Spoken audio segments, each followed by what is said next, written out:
in the desert and the temps are about to drop. But here at Brazil Stadium, things are just heating up as first place GCU takes the field for game 2 of this 3-game set with 5-10 Seattle University.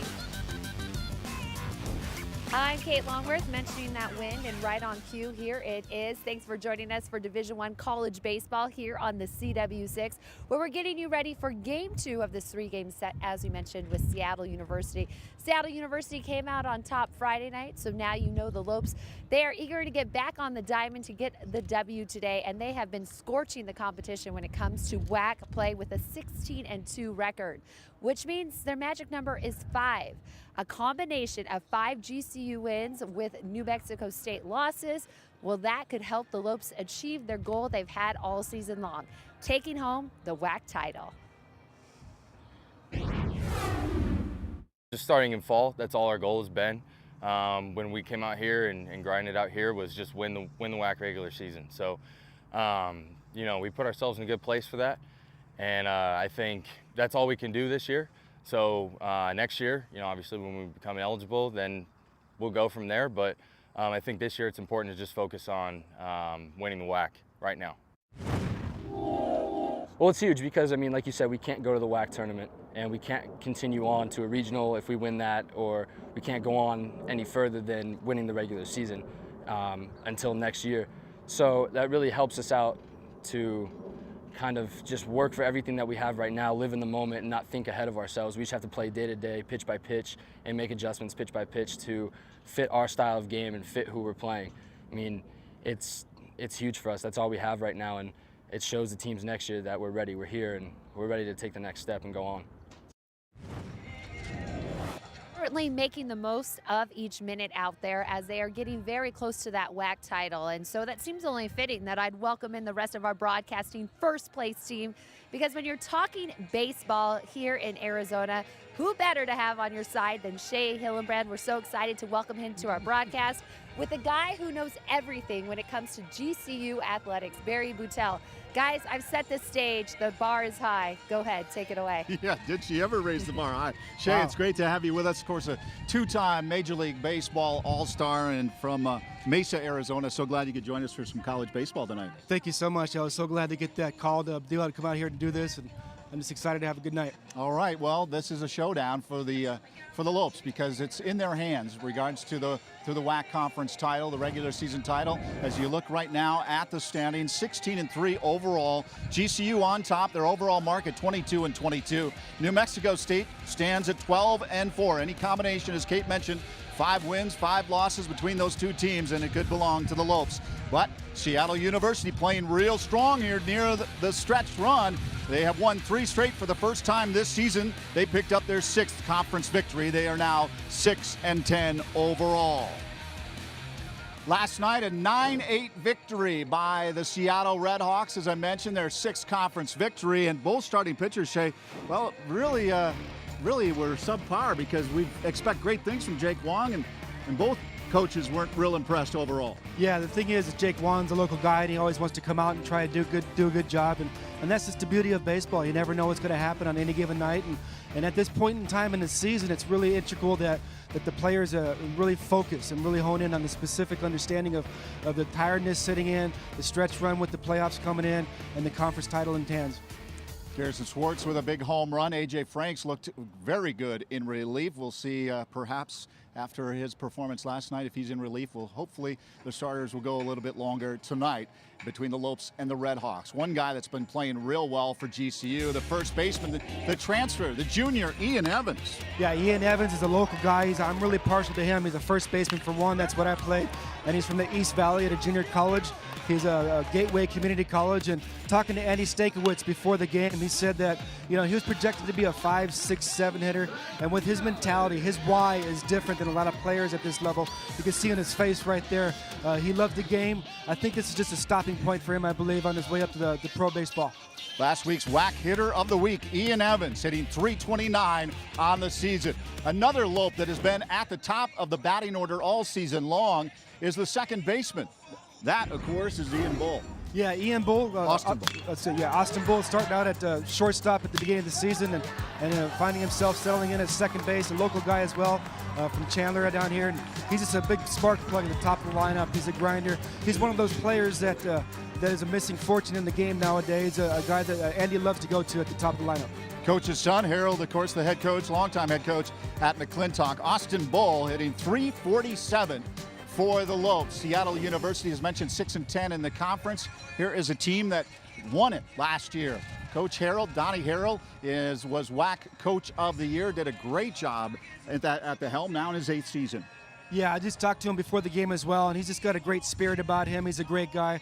You know, he's looking at this season with good fortune. You know, he told me that he's thankful to go through the adversity that he's going through and the kind of turmoil that he's having with this season to be able to grow and get ready for next season. One of his players that's been there all season has been their shortstop. Here is a senior. He is just a few hits away from the all-time hits leader for the Red Hawks, Griffin Andrechuk. I love this guy, and I work with a lot of kids north of the border. He's from Nanaimo, British Columbia on the island. He's a great kid. He's a big leader in the clubhouse and on the field. He loves to play the game. And as well in the school, in the classroom, he's going to go for a law degree and try to be a coach. Preseason all-WAC team as Griffin Andrechuk playing real well for the Red Hawks. Kate, that's a setup for tonight's game. We'll send it down to the field level and back to you. Well, guys, we're talking about how great the Lopes are playing in WAC play with that 16-3 record, and we know the goal this season in that final transition to Division I action is to take home that WAC title. Hopefully, they're going to accomplish that this year. But I just wonder, from your perspective, how is what they've done these past few years, achieving that success, laying the foundation when next year they're NCAA tournament eligible? This is a big year for Andy Stankiewicz and the GCU Lopes, the 4th year of the transition into NCAA, and what a great opportunity and a great time to do so. They're going to have a new stadium coming in next year. I love Andy Stankiewicz, the way he played the game, the way he coaches the game. He as well as a dying breed. He's out there, he loves his defense, he loves to play the game right, and it shows every day he goes out there. Yeah, you're absolutely right. It's pretty exciting when that first brick on the foundation is perhaps a WAC title. It can only get better for the Lopes, which means we're going to be talking about him a lot tonight as we set you up for first pitch here on the Lopes pregame show. We've mentioned him several times already, the man behind the success, Andy Stankiewicz, and he sits down with our very own Barry Boutel right after this. We get tonight's game plan and what's ahead for the Lopes. Stay with us.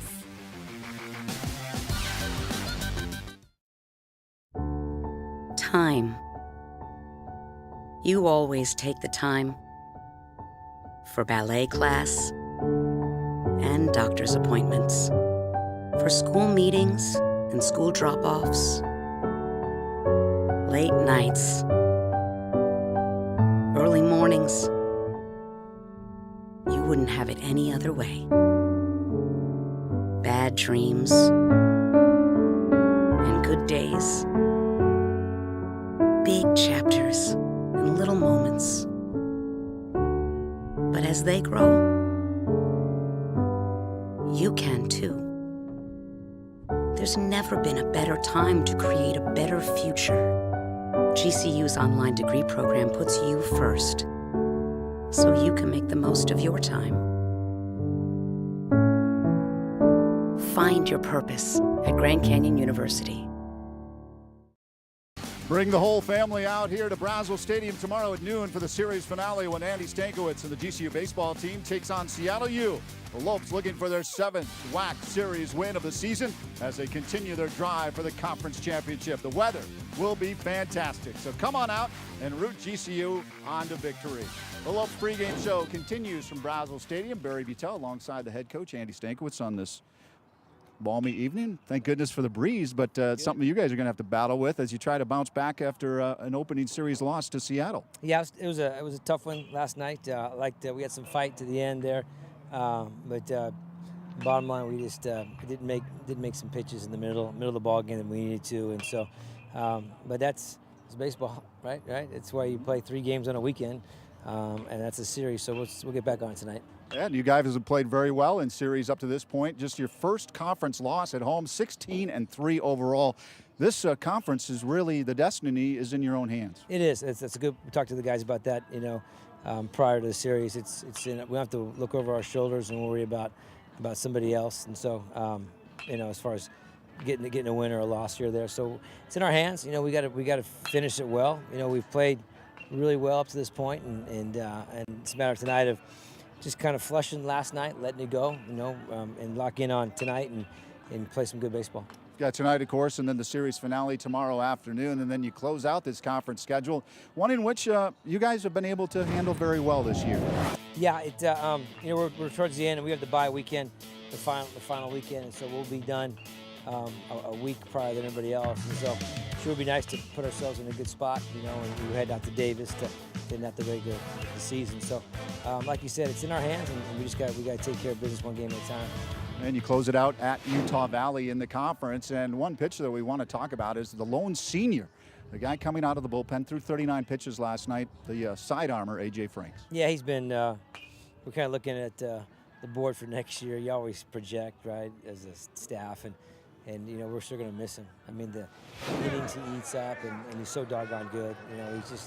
He fills up the strike zone. He's down the zone. He gets a lot of ground balls, and as good as a pitcher as he's been, he's an unbelievable young man. He graduated a week ago. He walked, and his family was here. So really excited about that phase of his life, and where it goes from here, who knows. But he's got a degree from Grand Canyon University, and he's helping us push to win a WAC title.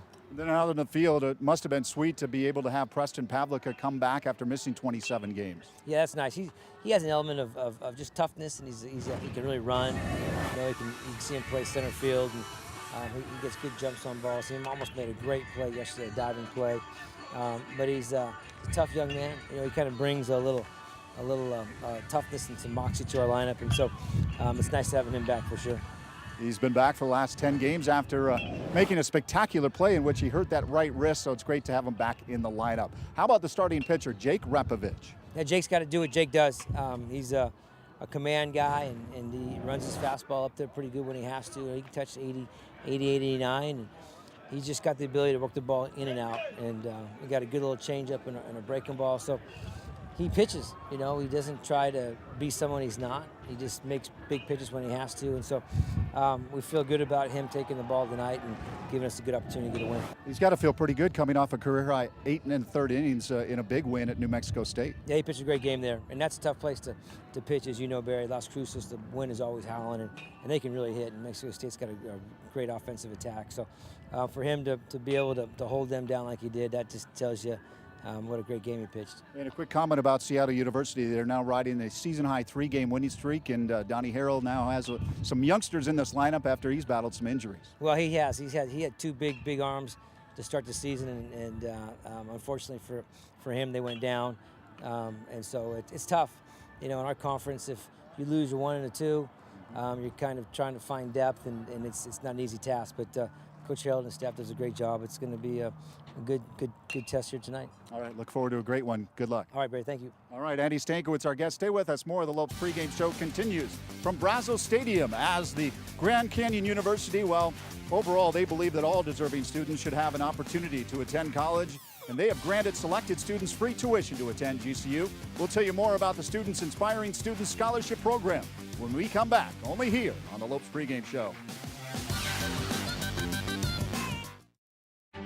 Founded on the belief that the entrepreneurial dream is an engine that drives innovation forward in a global marketplace, the Colangelo College of Business educates and develops values-driven business leaders. Our graduates exemplify the principles of servant leadership and entrepreneurship.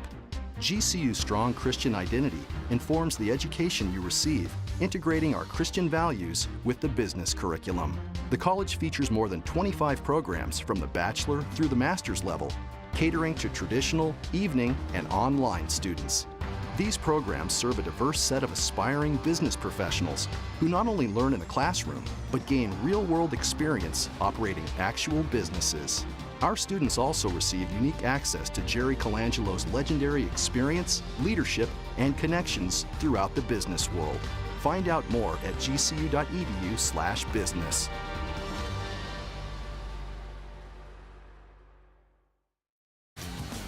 Welcome back to Brazos Stadium, where you're watching Division I college baseball here on the CW6 as GCU gets ready to take on Seattle University for Game 2 of this 3-game set. I'm Kate Longworth. Thanks so much for joining us here on the Lopes pregame show. Well, we've talked about it throughout the basketball season and in the years past. It's the Learning Lounge. And when GCU launched the Learning Lounge, the hope was to help local students in their education, help support them, help guide them. Well, it's done so much more, as it's also helped them achieve a higher education. In fact, many of those local students who originally got help from the Learning Lounge went on to a full ride here at GCU thanks to Students Inspiring Students Scholarship Program.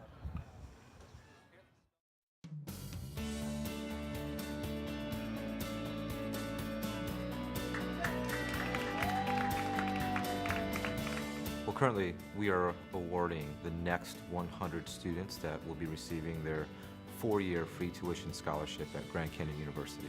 When you look at the Students Inspiring Students Scholarship, on the surface, it's this celebration of 4 years free tuition at Grand Canyon University. But I think as you dig a little deeper, you see this deep understanding of the relationships that we have with not only our participating schools, but the administrators, the teachers, and their level of commitment to enhancing children's lives. Then you have these students that are deserving. They've worked extremely hard. Their families have devoted time and energy into this scholarship, and they've earned it. Most of these students have over a 3.5 GPA. They've put in hundreds of hours at the GCU Learning Lounge. And they've built these relationships with GCU students and our learning advocates, and it's remarkable to see that. I think our first 100 students have done a tremendous job. Their families have done a tremendous job. They are highly engaged with the university. When I first received the scholarship, I was like in tears, obviously. I was hugging my mom, I was like bragging it to all my friends, and just in general, I had like a really big grin on my face because this was like kind of like, wow, I'm going to college like for free. And I didn't really think that I would have that opportunity. And when I got the scholarship, I was like, this is it. I have to make good decisions about it. To me, the Student Inspiring Student Scholarship is very important. In many ways, it's one of Brian Mueller's plan to shape the community around here. So, we as a recipient, we should definitely take that opportunity. Tutoring in the lounge has been a great experience because I am able to give back, and just how there were other people that helped me with my homework, I was able to help others, and that honestly felt amazing. I think when you speak to President Mueller, instantly you understand his level of commitment, his passion. There's this sense of social responsibility, not just for the Grand Canyon University community, but the surrounding community and the neighbors and the people and the families. And the Students Inspiring Students Scholarship is really a culmination of that vision that he has. It's our purpose to give back and to serve and support. And with this scholarship in the GCU Learning Lounge, this is a great facet for students and for families to become the fabric of GCU. And I think as we move forward, it's going to be a nice progression of really making this community the most educated, sound community in the country.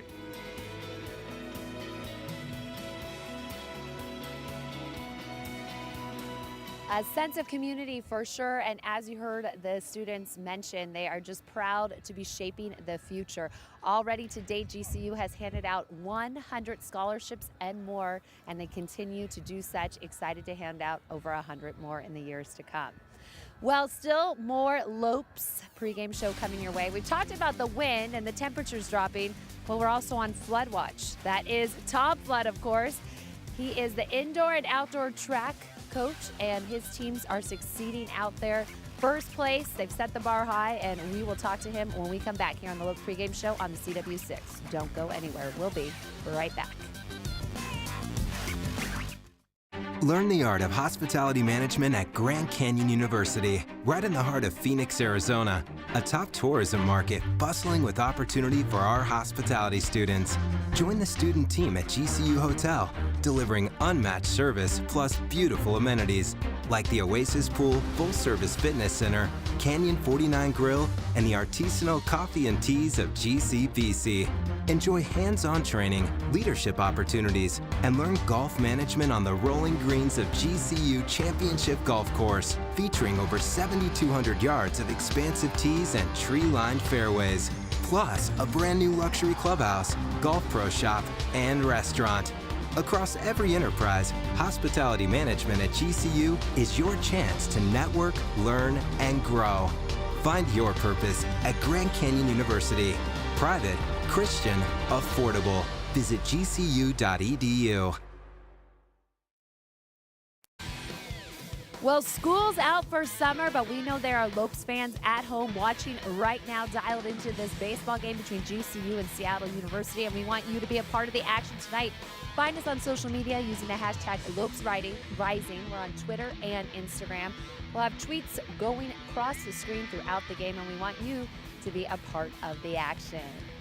I'm Kate Longworth. Welcome back to the Lopes pregame show here on the CW6. We're very excited to welcome in Tom Flood, the head coach of both the women's and men's indoor and outdoor track teams.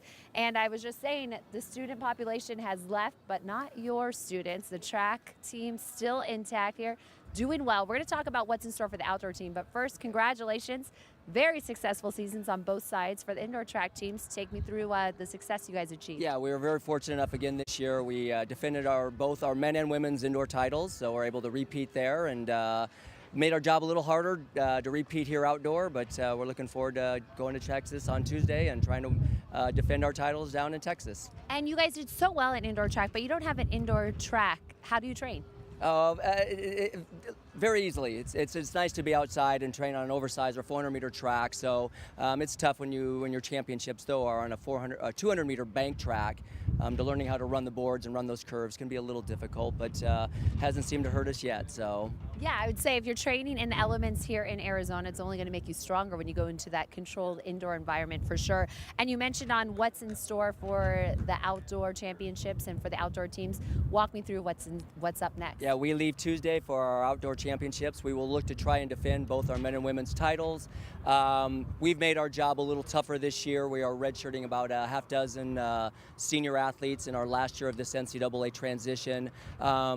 Very talented athletes at that, to give them that one opportunity next year after this transition when we're eligible to go to the NCAA championships next year, to give them that one opportunity we feel they deserve. So a little tougher this year to get it done, but we're not going to concede anything and go do our best and leave it all out on the track. So. Well, and that's very interesting to give them that opportunity by redshirting a lot. I know that's making the rest of the team have to really step it up, but what's that mean for the future of this program? What's in store? And we're doing it for the right reasons. Not only those kids that stuck with us all these 4 years of this transition, so we feel it's the right thing to do to give them that one opportunity, but then also it'll allow us to make a much bigger splash next year and hopefully take a dozen kids or almost 20 kids to the NCAA regional meet next year, and probably about a handful of those to the NCAA championships themselves. That stat alone is so exciting, but for you, growing up in Phoenix and getting a chance to coach in your hometown, what is that like, especially given now that this transition period is going to be over next year? The sky's the limit for your teams. It's really nice. I went to Washington High School just down the street in the shadow here of Grand Canyon, and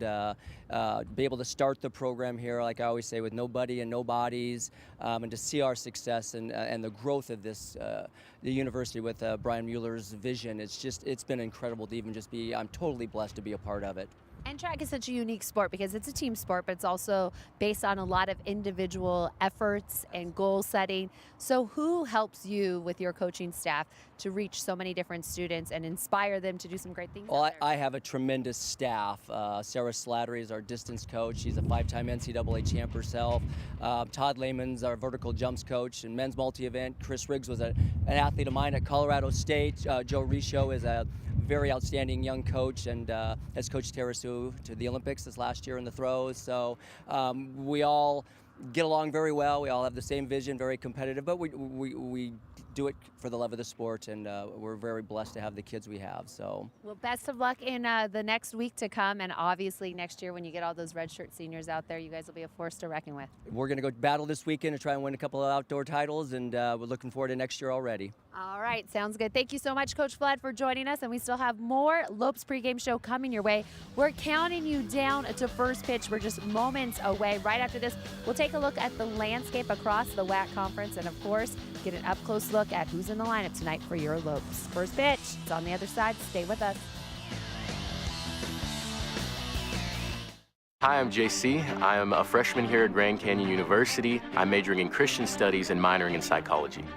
The possibilities here at GCU are endless. There are so many resources for me to be successful.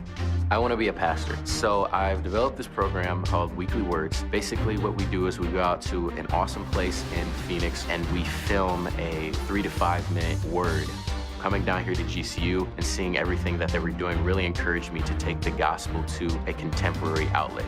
The Christian community here is modernized and relatable. This is a safe place spiritually for people to grow. I think GCU is preparing me for a world outside of that protective bubble that we put ourselves in. They really encourage the school spirit here. Games are absolutely insane. I count myself a Havoc, so I'm a little crazy. Havocs are the embodiment of everything a GCU student wants to be. Find your purpose at Grand Canyon University. Private, Christian, affordable. Visit gcu.edu. Welcome back to the Lopes pregame show. I'm Kate Longworth here on the CW6. We're counting you down to first pitch as the GCU lefty warms up. Jake getting ready for the big game tonight. You'll remember Friday night, Lopes on the losing end against Seattle University. But as Coach Stankiewicz told us earlier in the show, there's 3 games in this set. They still have a chance to take this series. And they've been pretty successful in the WAC so far with a 16-3 overall record. Magic number right now is 5, which means a combination of 5 wins from the Lopes, 5 losses, a unique combination between New Mexico State. Well, that means that the Lopes will achieve their season goal going after that WAC title. If you remember, GCU is in its final year of transitioning to Division I action, which means next year they're NCAA tournament eligible and hopefully tournament bound. That's what this team is hoping for as they lay the foundation. So let's look at the landscape of college baseball right now. Taking a look at the top 25 right now. Oregon State on top with a pretty great record at 34-4 overall. Louisville coming in at number 2, 38-6. North Carolina 36-9. Texas Tech 36-12. Florida rounding out that top 5 at 30-13. Looking at the next group, entering the 10s for Kentucky, they're at number 6, followed by Virginia, Auburn, Clemson, TCU. And rounding it out, we see some Pac-12 action. Stanford at number 13. Michigan's at number 17. They're 33-10 overall right now. Arizona dropping to 21 with a 27-15 record. And at the 25 spot, just making the cut, Missouri State at 30-13. And now taking a trip around the WAC, we've mentioned the Lopes having great success in WAC action with a 16-3 record. Well, Sacramento State right now in action at Chicago State. That was a 1 p.m. start. Sacramento came out on top, shutting out the Cougars 7-0. A game in action right now, 6 p.m. first pitch, Northern Colorado at CSU Bakersfield. And of course, you see New Mexico State. Well, that's the score you want to see them on the bottom of. That's against Utah Valley. Right now, 6-3 in the bottom of the 4th. But we talked about that magic number between GCU and New Mexico State being 5, which means we want to see some Aggies losses up there and lots of W's from the Lopes. And we will see how tonight's action will play out. Right after this, Barry and Shay will be back calling all the action as GCU takes to the diamond. First pitch on the other side. The field, it's ready. And the game, they are set to go. You'll follow all the action right here on the CW6. We'll be right back.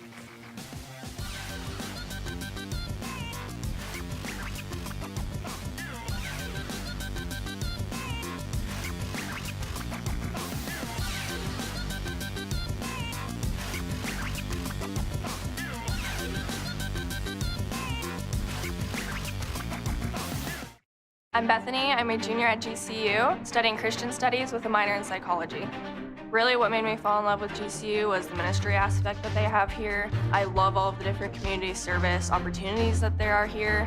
Students are making a huge impact on the Valley just through painting the Valley purple. It really means a lot to people in Phoenix to hear that somebody's from GCU. It almost gives you like credentials because they know that you're a good kid and that you're gonna go far. I have the privilege of bringing 7th and 8th grade students onto campus every week. I get to present to them a college readiness program. It honestly makes a huge difference in so many of their lives. I also am part of a mentorship program, so I am a mentor for a girl here in Phoenix. I get to walk her through life just like people are walking me through life. I definitely think GCU is preparing me for my future and teaching students and being a difference maker in the lives of other people. Find your purpose at Grand Canyon University. Private, Christian, affordable. Visit gcu.edu.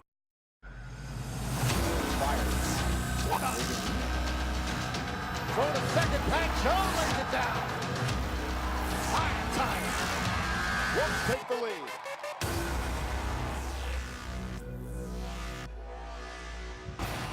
Live from the heart and soul of Phoenix, welcome to the campus of Grand Canyon University and to Brazos Stadium, where tonight the Lopes host the Red Hawks from Seattle University. Good evening and welcome to GCU Baseball alongside two-time Major League Baseball All-Star Shea Hillenbrand. I'm Barry Vitale. Kate Longworth will be along in just a moment. Well, where else would you want to be if you were the Lopes, Shea, than to have it in your own hands to win the overall conference title? Right here, this is amazing. It reminds me how, how everything that Andy Stankiewicz stands for. He's one of those guys that goes out there and makes sure the little things are done right. And this team is sitting at the top of the conference with their batting average and their ERA. As you take a look, 16-3 overall. Their first conference loss came last night against the Red Hawks for the Lopes. Their overall mark 22-22. Seattle University, they win their third straight game. They're 6-10 in the conference, 16-26-1 overall. They've been decimated with injuries throughout the season. Well, one player to look out for this evening is the first baseman for the Lopes, Ian Evans. He's been all whack. Yeah, I love this guy. I don't even know him too well, but just watching him, he's an amazing kid. He reminds me a lot of myself. He doesn't smile too much. His passion for the game resides inside him. Like you said, he came up with a big game last night, and he's doing a great job. I love it. The junior transfer doing a great job stepping in at first base and has really delivered for the Lopes throughout the course of the season, putting up some big numbers as you see them. 329. He's hit 4 homers and he's collected 36 RBI. I mentioned the WAC hitter of the week last week. Now for Seattle University, well, their shortstop is Griffin Andrechuk, and who else did you want to be a 4-year senior starter than Griffin Andrechuk, putting up some big numbers? Yeah, I'm sure at this point in time in the season, since they're not really in a position to win the conference, this is going to be an emotional time for this young man because he's been there for all 4 seasons. He's a leader in the clubhouse and on the field. He's a guy from Nanaimo, British Columbia, north of the border. He just brings a great presence, and I know this team's going to miss him next year.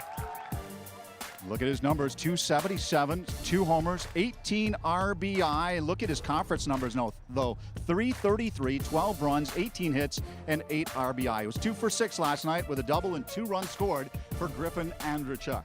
It's time now to get this game started. Let's send it to our prayer and our national anthem. Fans taking the field. The starting 9 for your GCU Lopes.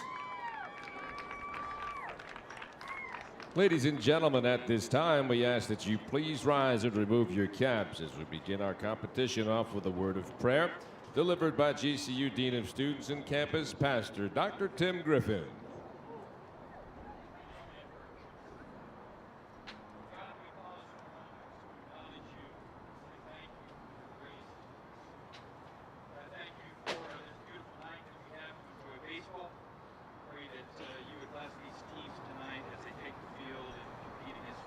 Thank you for Seattle making their way down here this weekend. Pray you give them a safe trip home. Lord, we thank you for the great year our team has had, and we pray that you would watch over each as they play this game tonight. So God, we commit this evening to you. Pray your blessings on them. We ask it in Jesus' name. Amen. Would you please remain standing as we honor America with the presentation of our national anthem. The Star-Spangled Banner is performed this evening by Jerry Bullis.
Great job by Pastor Tim Griffin, Dr. Griffin, with our prayer and the national anthem performed by Jerry Bullis as we get set for game 2 of this 3-game set between the Lopes and the Red Hawks.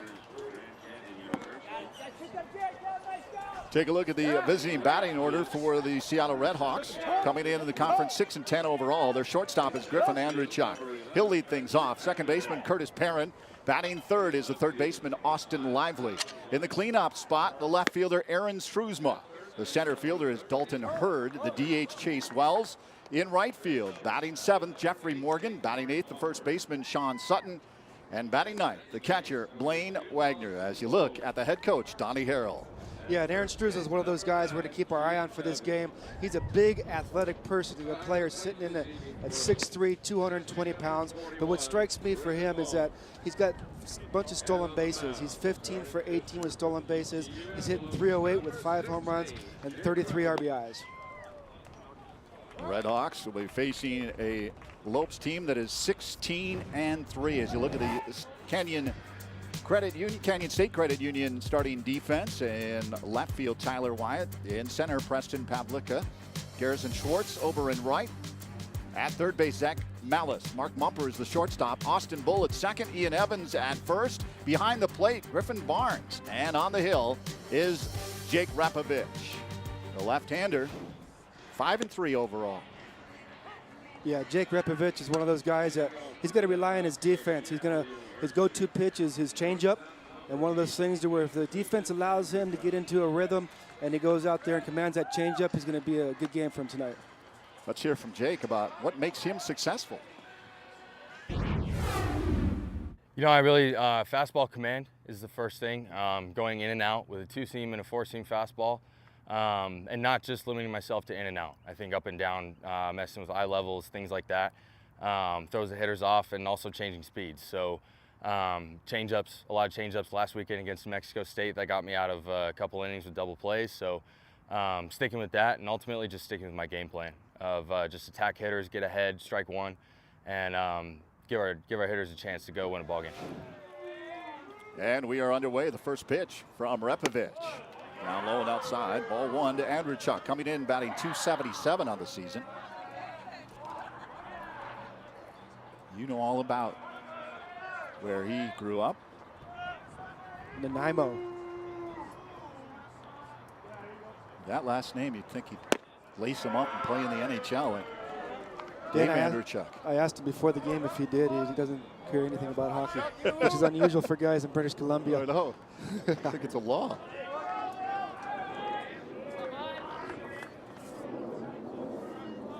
Coach Harrell, very happy he chose to play baseball. Ball two, that one inside.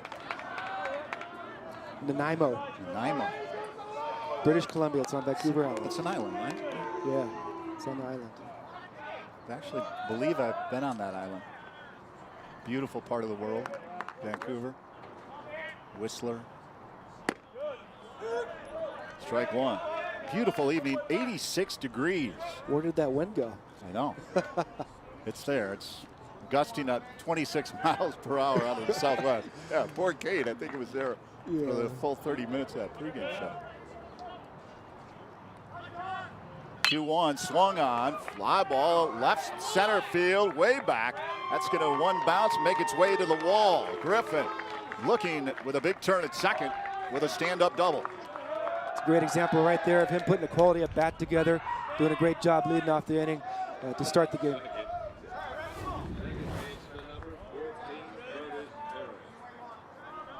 Right, exactly what you want to do. Right? Yeah, right. Exactly what you want to do. Leading off with a double right there. We're looking to move the runner right here. So calm and collected. His 9th double of the season for Griffin Andrechuk. Curtis Perrin at the plate. Runner in scoring position. Ravitch to the plate. Squares around a bunt. High one. He'll underhand over to first. But advancing to third is Andrechuk.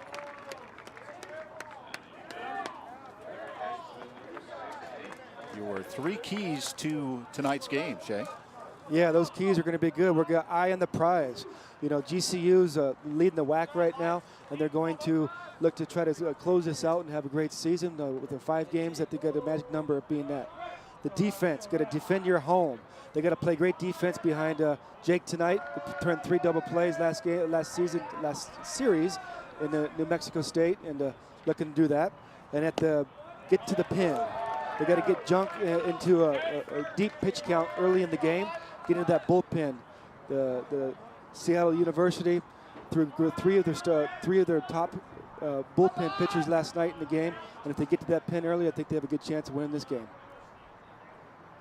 0-1, swung on, popped up, third base side's going to curve towards the bullpen. Foul ball. Mentioned Junk, Jansen Junk will be the starting pitcher for the Red Hawks tonight.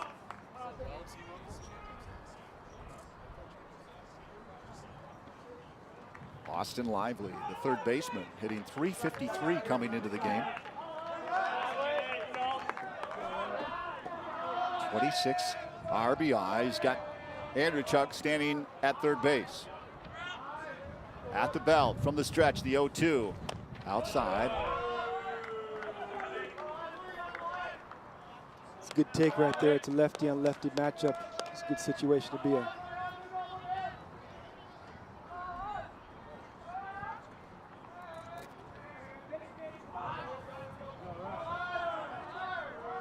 One, two, up high, 2-2.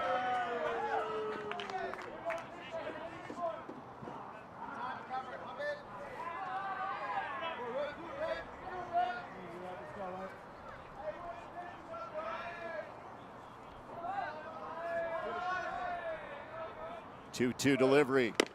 Got him on the corner. It's a good pitch right there. I think he had him looking, surprised him with the fastball inside. Nice two-seamer down and in, and struck him out right there.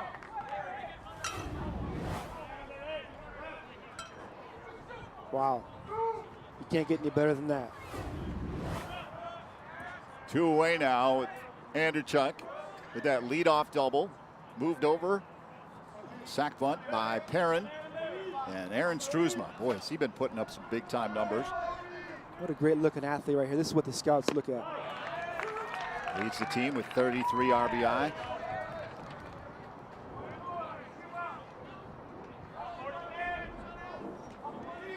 Five homers, leading the Red Hawks. 3-run double last night in the 5th.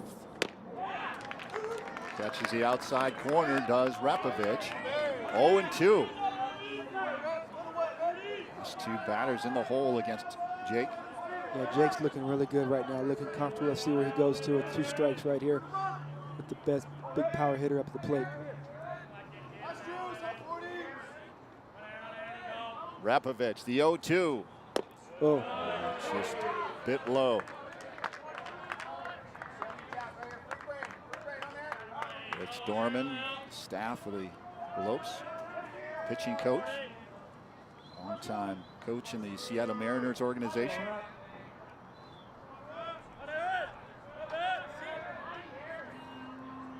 One, two. Ground ball, hot one to Evans, but he's got it. What a great snag right there. Unassisted, so the leadoff double by Andrew Chuck. He leaves stranded at third after Ravitch retires the side. So 1 man left aboard, no runs, the 1 hit, no errors. The Lopes will be heading to the plate. Take a look at the grounder to Evans. Nice play, staying behind that ball, calm and collected. It's a great job taking care of that runner right there. Jeffrey Maxey is our home plate umpire. Ruben Candelaria down first, and down third is John Bullock. Our Canyon State starting lineup.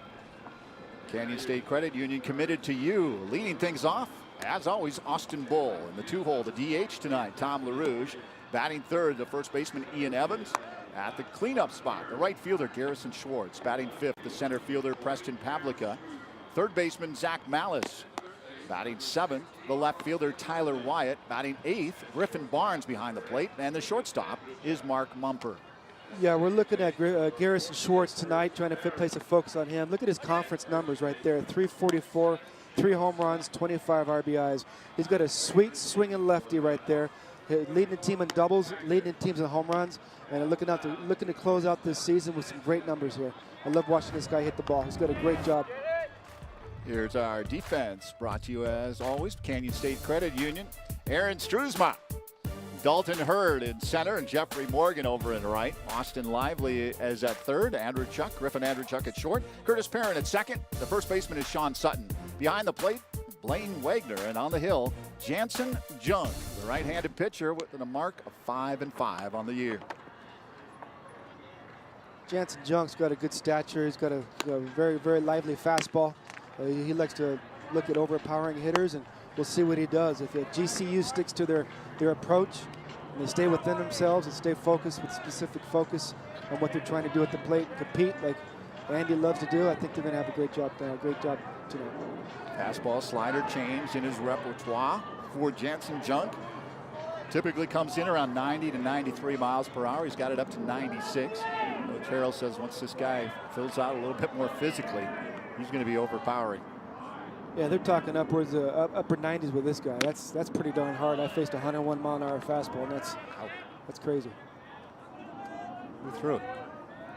That was Justin Verlander when he was a closer for Detroit. Wow. Swing now. I fouled it off, and I was excited. Wow. Nice pitch by Jung, 1-1. Any more of these guys are expected to throw the mid-90s.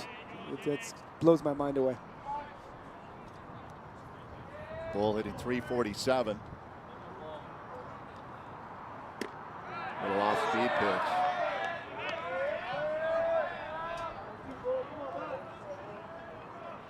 Bull from Chandler, Arizona, the sophomore.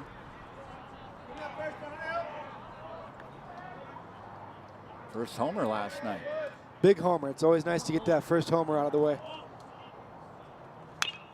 All back to the screen. Great job battling right there. Don't want to get beat with two strikes with the fastball. Always sit in fastball and then adjust with that off speed. 42 runs, leads the Western Athletic Conference. He gets on base. He sure does.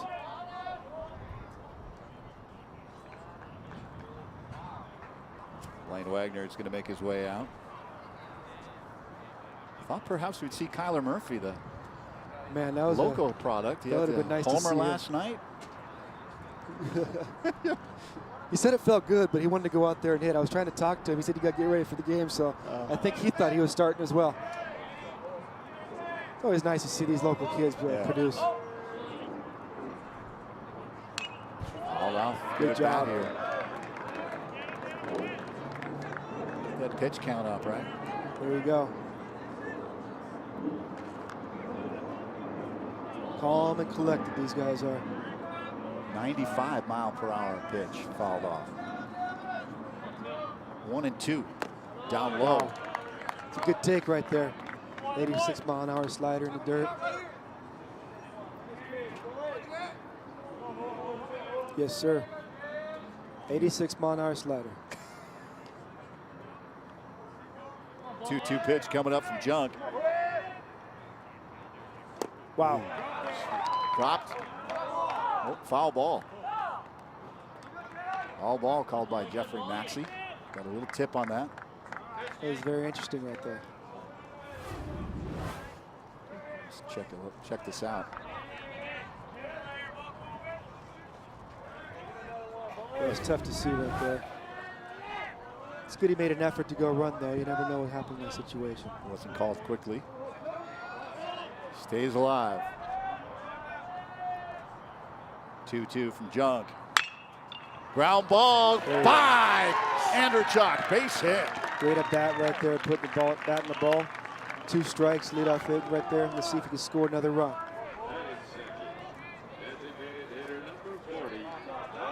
Those fans are accustomed to Austin Bull getting on base. What a boy, Austin. It's a great swing. Look at Andrewchuk right there. Gave him a great effort. Just couldn't get to the ball. 8 pitch at bat for Bull. See if we can continue that right here at the pitch count. Tom LaRouge at the plate, squares around, pulls back in the dirt. No movement by Bull. The first pitch slider right there. Anderchuk wants to talk to Junk.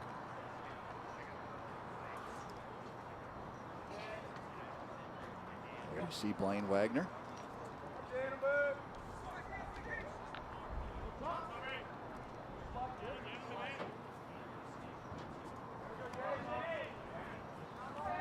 Let's see what Andy does right here, this situation. There he is. Just outside, 2-0 to LaRouge. 3:41 coming in. Seen action in center field. Pavlik is back from that wrist injury. It's great to see him. He reminds me a lot of AJ Pollock over there with the Diamondbacks. Get a little pop in his bat, and he just plays amazing defense. It's so awesome to have that in center field. Bull with the lead. There's a strike. 2-1. Austin Bull, 4 of 8 on the base path. It's a great take right there, too. Oh, he could have hit into a ground ball right there. It looks like Jansen's kind of overthrown right now, so you want to make him throw strikes. 13th appearance for Junk. Opponent's hitting .298 against him. I think he likes to try to throw that fastball by hitters. Well, you can top it off maybe at 96. Probably not a bad one to try to get by. No, not at all. Oh, he stabbed at it. Yeah. 2-2.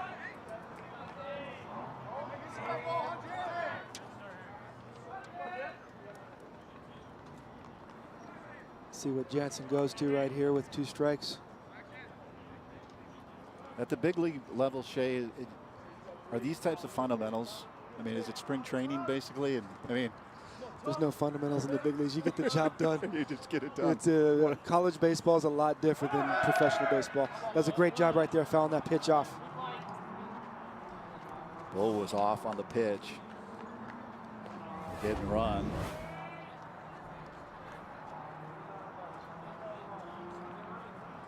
Now remains 2-2. I love watching Andy coach.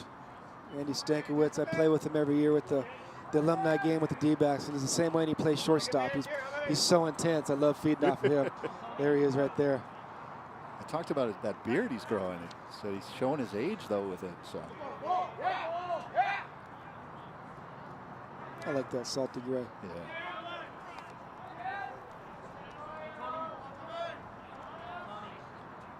Oh, baseball will make you turn gray real quick. Runners off. Ground ball up and over the glove of Anderchuk. Bull's going to make his way to third. Here's the throw, but it won't be in time. That was a great job, great execution. I love this baseball right here that Andy's playing. GCU got runners on first and third.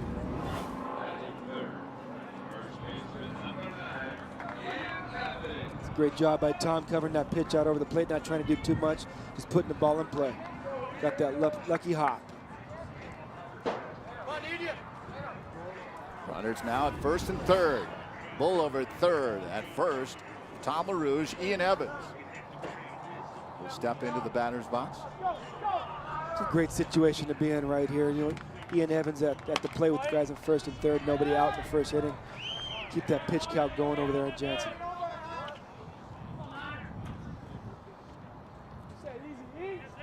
Evans hitting .329, 36 RBI. Big swing and a miss.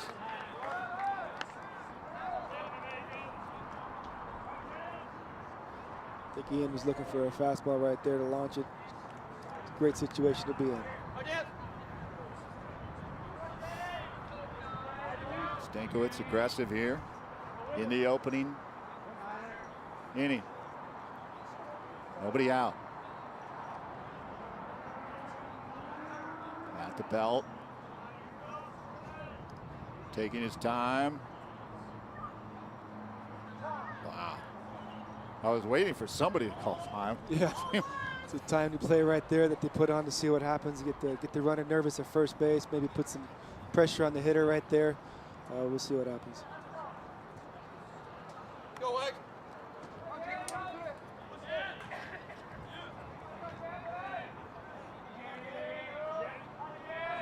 Final homestand for the Lopes. 16-3 in the conference.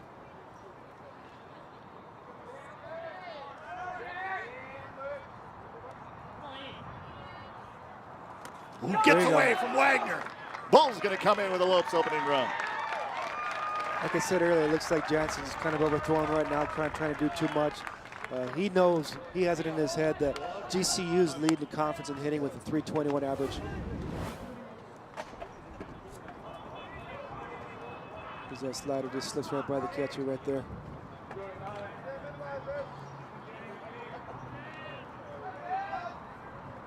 It's a great way to score the first run for GCU right here up. 1-0 in the first inning. Rouge also advanced to second. 1-1. Heat is outside.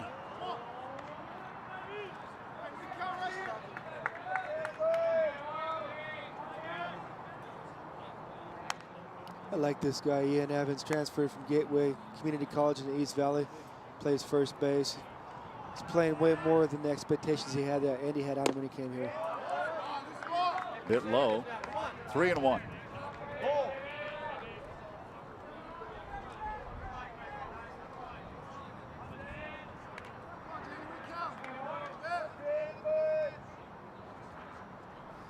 Rouge inches his lead at second. 3-1 is down low. The walk. He walks him. GCU's putting some great at-bats together right here.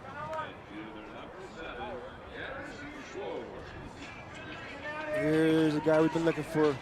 See what he happens right here with Garrison Schwartz.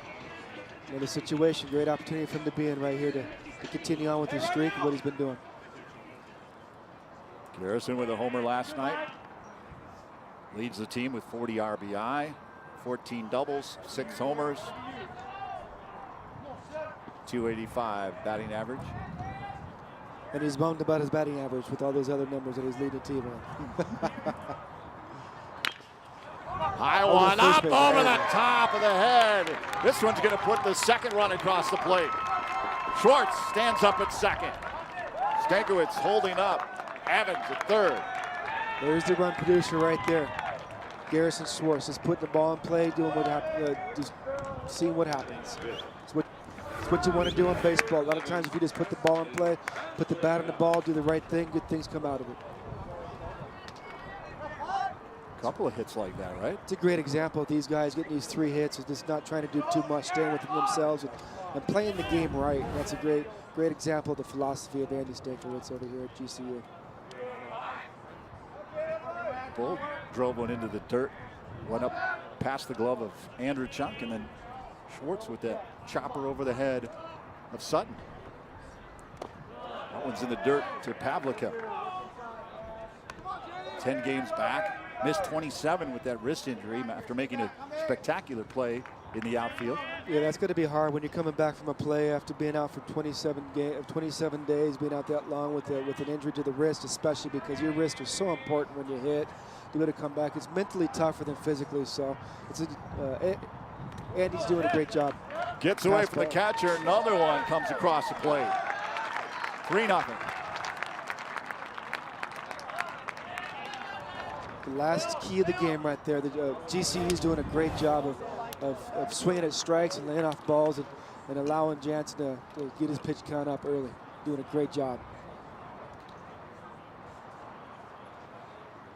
Elliot Kribbe, pitching coach, going to make his way out. Nobody up early in the Redhawks bullpen. Yeah, the catcher's got to be out there helping out the pitcher in this situation to gain the confidence. Looks like Jansen's not being able to find his release point. It's tough. He's putting pressure on himself. So this is where a veteran catcher comes into play to be able to take control of the situation, take control of the game, be kind of a leader out there to allow that pitcher to fall back on him. 22 pitches in this opening inning and no outs for Jansen Junk. I mentioned Elliot Kribbe, the pitching coach, associate head coach. exactly what was one of your keys to eventually get to that bullpen, and all signs are indicating that after this opening inning. Yeah, and you have to tip your cap to GCU too right here. They could be going outside their approach. They could be swinging at bad pitches, being nervous with the overpowerment of Jansen Junk, but they're staying within themselves. Strike one. 2-1 now to Pavlica. 9 RBI, couple of homers. Yeah, GCU really hasn't had a hard hit ball right yet, but we're looking for Pavlica to put some good metal on that ball right now. Just outside. 3-1.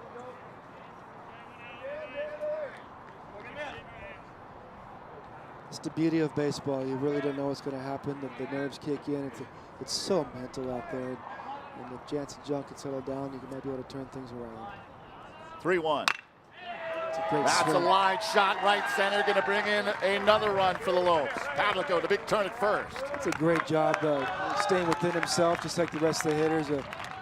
Display of the philosophy here at GCU, and just staying within himself and driving the ball to right center field for an RBI. That's the best thing you can do in that situation. Not try to do too much. Looks like the pitch a little bit elevated, where he can stay within himself. Pavlica does a great job staying on that ball. Still nobody out, bottom of the first inning, 4-0. GCU.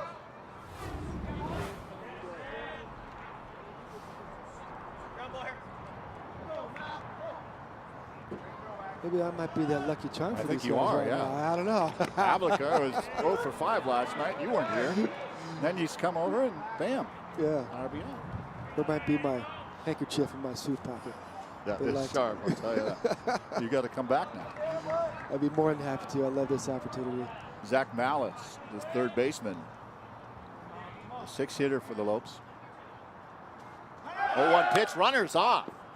Wow, Stankiewicz is playing real aggressive. Yeah, it looks like a hit and run situation right there. Trying to get the defense to move. A great jump right there. When you look in like that, it doesn't matter. You always want to take 2 or 3 steps and look in to see where the ball is, whether it's a hit and run or not. Who knows what's going on with Andy Stankiewicz. I wouldn't be surprised if he did that, but we're just trying to get the defense to move around right now. The guys are putting the ball in play and doing a great job at that. Jump step back now. He's on the rubber. 0-2 pitch. He's at the belt. Ground ball, big hit through the hole. Big turn. Oh, Pavlica. This played in right field and sliding in safely is Malice. Great base running right there, taking advantage of the opportunity when the right fielder dropped the ball right there. Advancing bases. Guys in second and third, nobody out still in the first inning. 5 hits in this opening inning for GCU. Right fielder Jeffrey Morgan. 2-strike pitch right there. You don't really want to lead the pitch right over the plate with 0-2. It just kind of looks like Jansen Junk's out there trying to find himself, and he really doesn't have command of his pitches right now. And it's a tough situation for this young kid to be in, but Pavlica runs into third.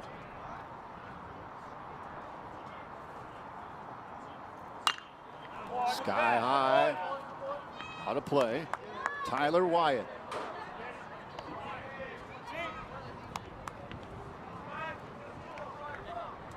We're all set to talk about Kyler Murphy behind the plate.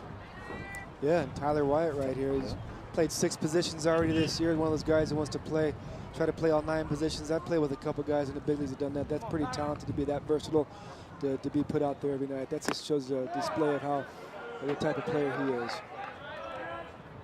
0-2's a count right now. Swung on and missed. You looked at Nathan Bonk, the left-hander from Alaska. Ketchikan. Alaska. Maybe he brought in the wind. He probably did. Which we are very appreciative of, by the way. Yeah. That sun was pretty blaring at the beginning of the game. Yes, it was. Wow. Just outside, 1-2. What a great take right there.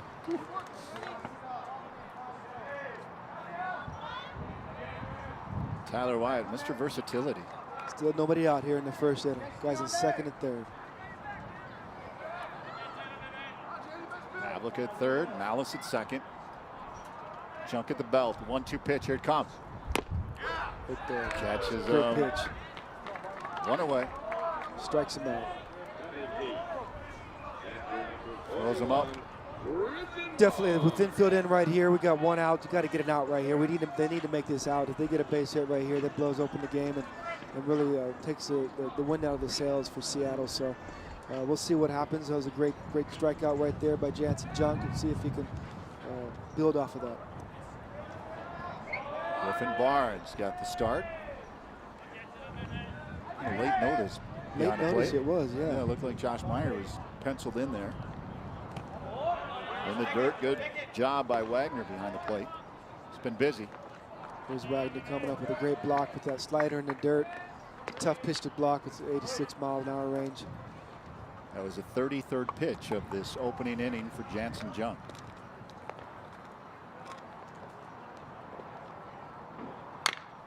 Chopper, Andrechuk comes into the grass, gets it out, fires it over, but a run comes across. Great read right there at third base. That chopper to shortstop, usually right there with infield in, you'll stay, but you got to have a great read to go right away to make that decision. There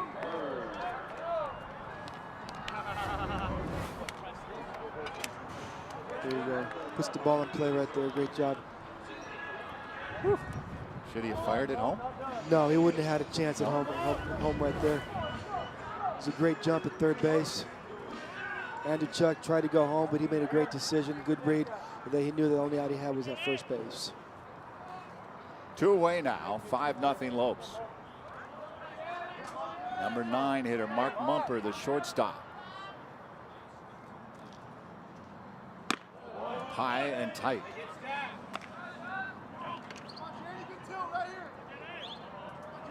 Mumper with 15 RBI.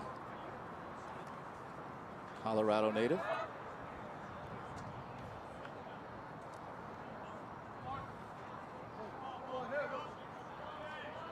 1-0 pitch. It's a good pitch right there. Down to the knees. 1-1. I don't believe he was taken all the way right there, so it's a good read.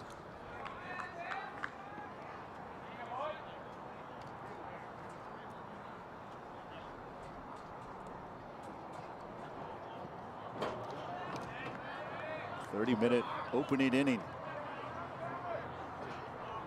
1-1. Popped up right side. Morgan coming in. Collects the final out. 5 runs, 5 hits. They leave one stranded. And the Lopes are in control after 1. 5-0 over Seattle University.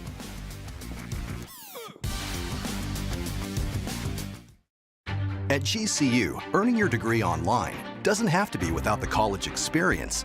To find your purpose, it takes support from those around you. GCU's leadership offers over 3 decades of experience in delivering real-world degree programs online.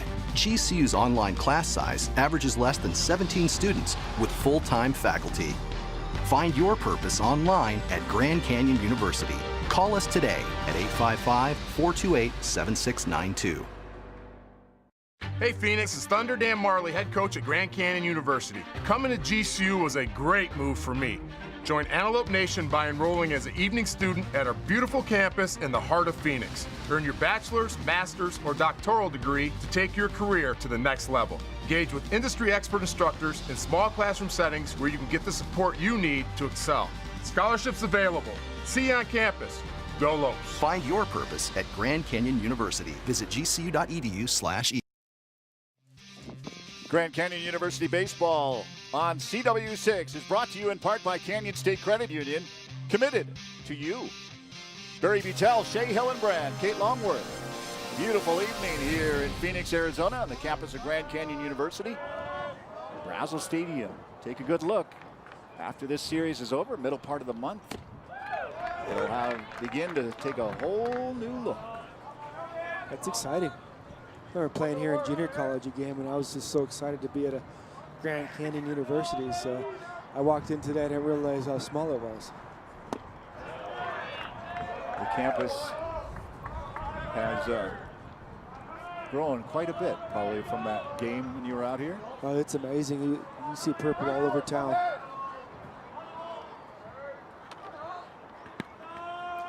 I like purple. I played for the D-backs in 2003 and 4 when we were purple. Oh, line drive. Foul ball. Oh, curving foul. Dalton Hurd, center fielder. The Redhawks try to respond after Lopes put on 5 on the board here in the opening inning.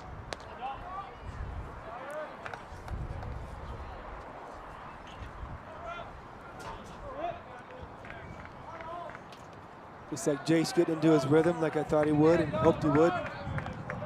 See what he does here, 2 strikes. Up high. Yeah, that's one of those keys that he talked about before the game was not just going in and out, but up and down as well. It's nice to change that eye level. See what he goes here. Looks like he can probably do a changeup. There it is. Right into the glove. Zach Malice. Thank you. Drive. Those are the outs right there that Jake needs to get his confidence and his rhythm going.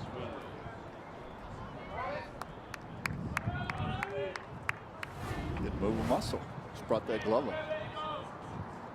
Big third baseman, Zach Malice.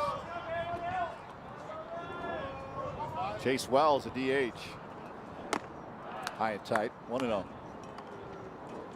I like his swing as well. I was watching him in BP. Once he gets his barrel to the ball takes off. So if you see what happens right here, lefty on lefty matchup. Squared around, follow that back to the screen. That swing he has, he tries to bunt. Yeah. Did you know that you were impressed with it? Come on. Maybe the wind just came in, that's why. I know, right?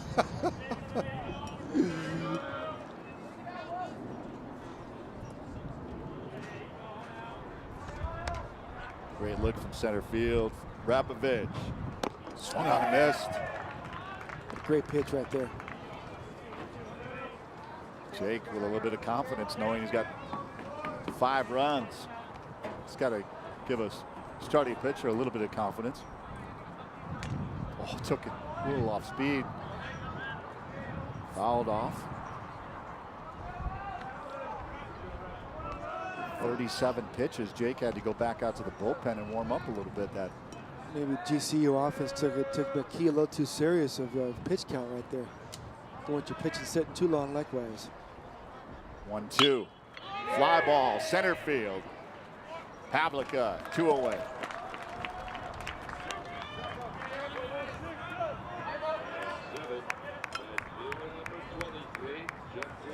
In the 7 hole, Jeffrey Morgan, the right fielder.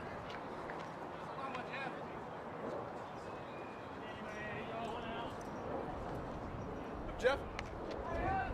Got 3 doubles on the season. Sophomore from Auburn, Washington. Right at the knees. Jake doing a great job of getting ahead right there. Strike 1, commanding the zone. Now he's in the driver's seat right here at this at bat. So we'll see what goes in the second pitch. First pitch strikes, so crucial. Wow. Big miss. Great pitch.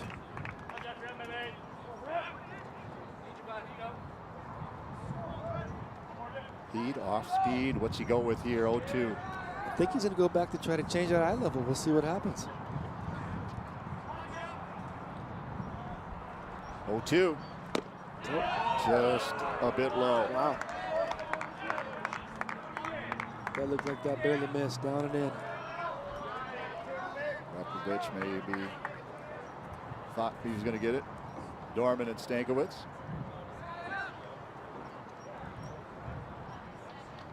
One, 2. Out to the screen. Morgan doing a good job.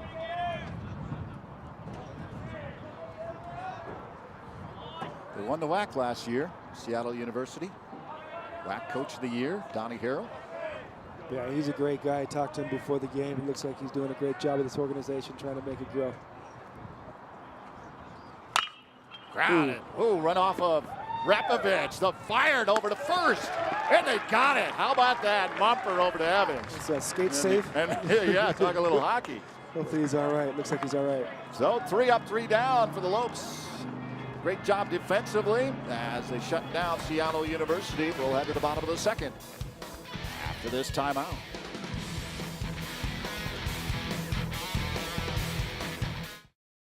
There's an exciting new destination for food, fun, and relaxation in the heart of Phoenix. Come to GCU Hotel and Canyon 49 Grill, where our hospitality management students gain hands-on workplace experience and deliver unmatched service right alongside the staff. Enjoy beautiful amenities like the Oasis Resort-style pool, full-service fitness center, and enjoy Canyon 49's modern urban cuisine. From the gaming lawn and patio to the artisanal coffee and teas of GCVC, you'll never want to leave. Play at GCU Championship Golf Course, featuring over 7,200 yards of expansive tees and tree-lined fairways, plus a brand new luxury clubhouse, golf pro shop, and restaurant, all run by golf management students. See why travelers from around the world can't resist the Valley of the Sun. Room rate $79 per night. Visit GCUHotel.com to book your visit today. Good crowd on hand here at Brazel Stadium. Of course, students are back home after classes ended at the end of April. What would we do without our phones? Everybody now technology. Tune into GCU.TV on your phone and watch some of those games, including tomorrow. Michael Potter will be back 12 noon first pitch for the close out this 3-game series against the Red Hawks. The Lopes out on top 5-0. So glad you could tune into CW6 tonight or on GCU.TV.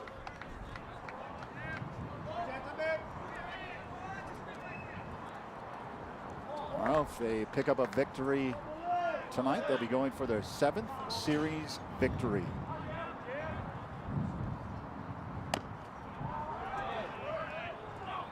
Bull took a look at ball 2 as we go back to the top of the order after all 9 Lopes batters. So look at last night's numbers: 2 of 3, a homer, 3 RBI in that 9-8 loss. Nothing like picking up that first home run. We'll see if he leads off the second like he did the first. How about that? 3-0.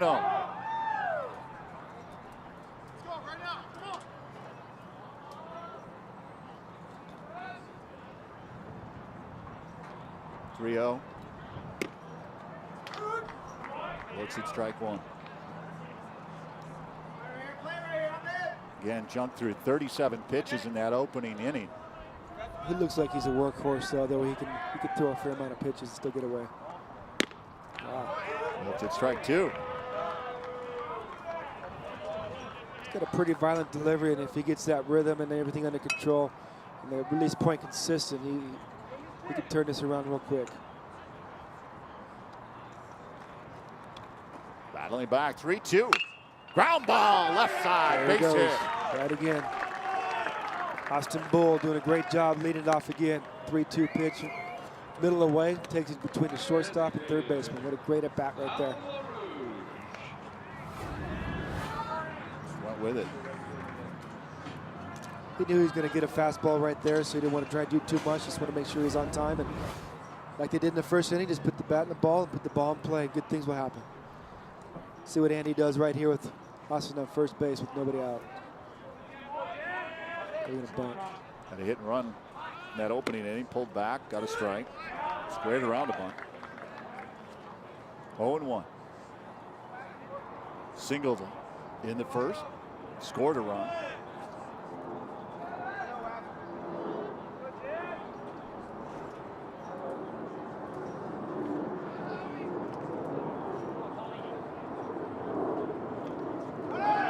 Runners off. Throw to second. Oh, good throw. Beautiful toss by Wagner. Wagner got a high fastball right there, stayed within himself, and had a quick release point. Threw Austin out of second base. You can't do much better than that. A great throw right there, right on the money.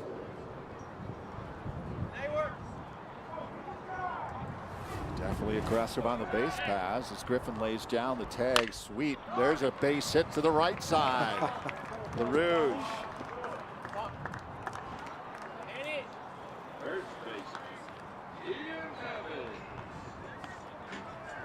Rouge and Bull already have 4 hits this series as you look at both of them coming in conference hits.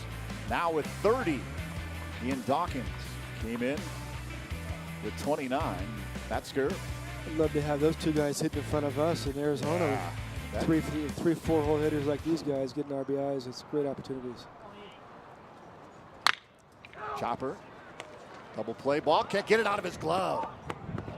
Aaron gets the force out, but Evans is aboard.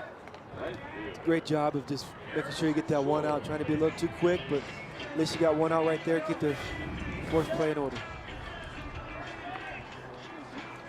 Looks like he's trying to be too quick right there, trying to do too much, and they're thinking too far ahead. First, you got to keep your focus on the ball right there and catch it, and then everything else will just become muscle memory.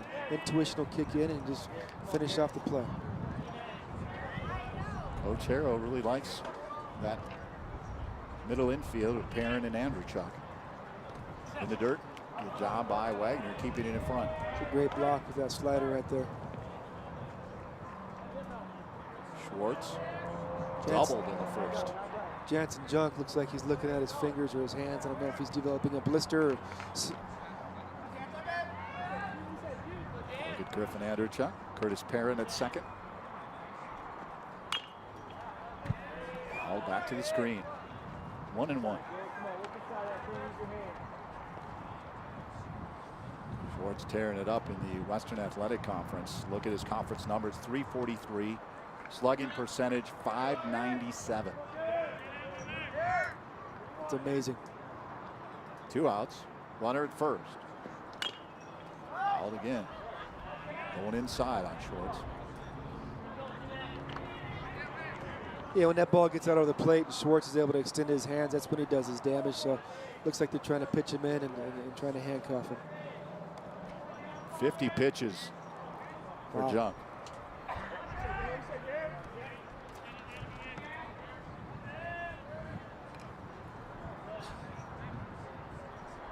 One-two pitch. Upstairs, 2-2. Great take right there, staying within himself. Might have been a mix-up. Wagner's going to come out and talk to Junk.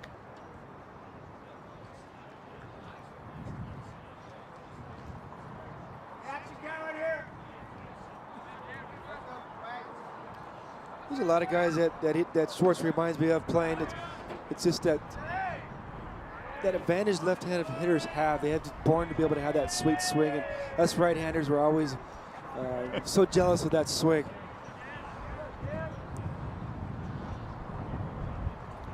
Up high, he's really battled. 3-2.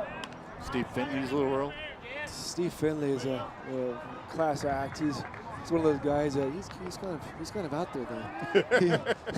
he likes to tug on that belt. He'd tell me he'd be able to see the rotation, the seams, and the label on the ball guys? And everything on the pitcher's hand. I had a tough enough time just discerning what time a pitch is coming when I did it. It's a great at bat right there by Schwartz. Working the count with 2 strikes, working that walk. This is a great job. This is very impressive to see how Andy Stankowicz's philosophy with the hitters at the plate and being able to stay within themselves. And I knew and I had a feeling that coming into this game, if they just stay within themselves and not try to do too much, because Jansen Junk has that overpowering fastball, has that power slider, and very deceptive where a lot of balls, you kind of get out of yourself. You get out of your comfort zone as a hitter. And they're doing a great job just staying within themselves and taking what's given to them. You can see that wind really whistling behind Schwartz there in the trees. Wow. High and tight. Overthrowing that slider right there, up and in. That's not what you want to see from your pitcher. Kind of have a tendency to try to do more and more and more when you get into a situation that's tight or a jam. So what we want to do is just do a little bit less and allow yourself to catch your rhythm and work yourself out of it. Drove it to right center field. Base hit, scored a run last inning, Preston Pavlica. 2-0.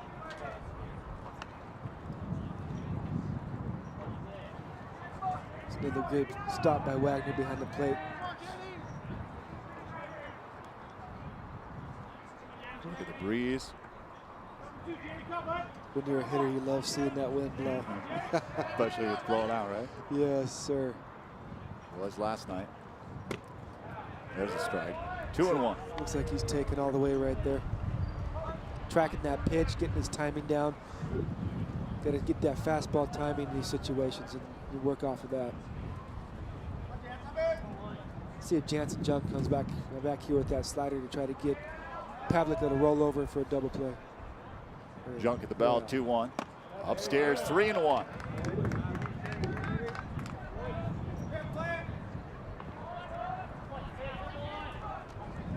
Opposing team sitting 280 against Junk with 2 outs.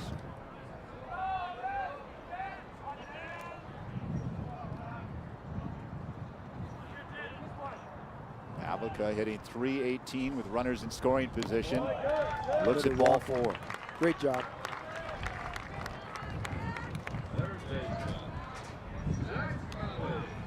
Bases are loaded for Zach Malice.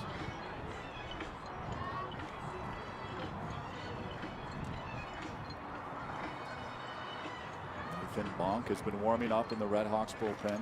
A left-hander.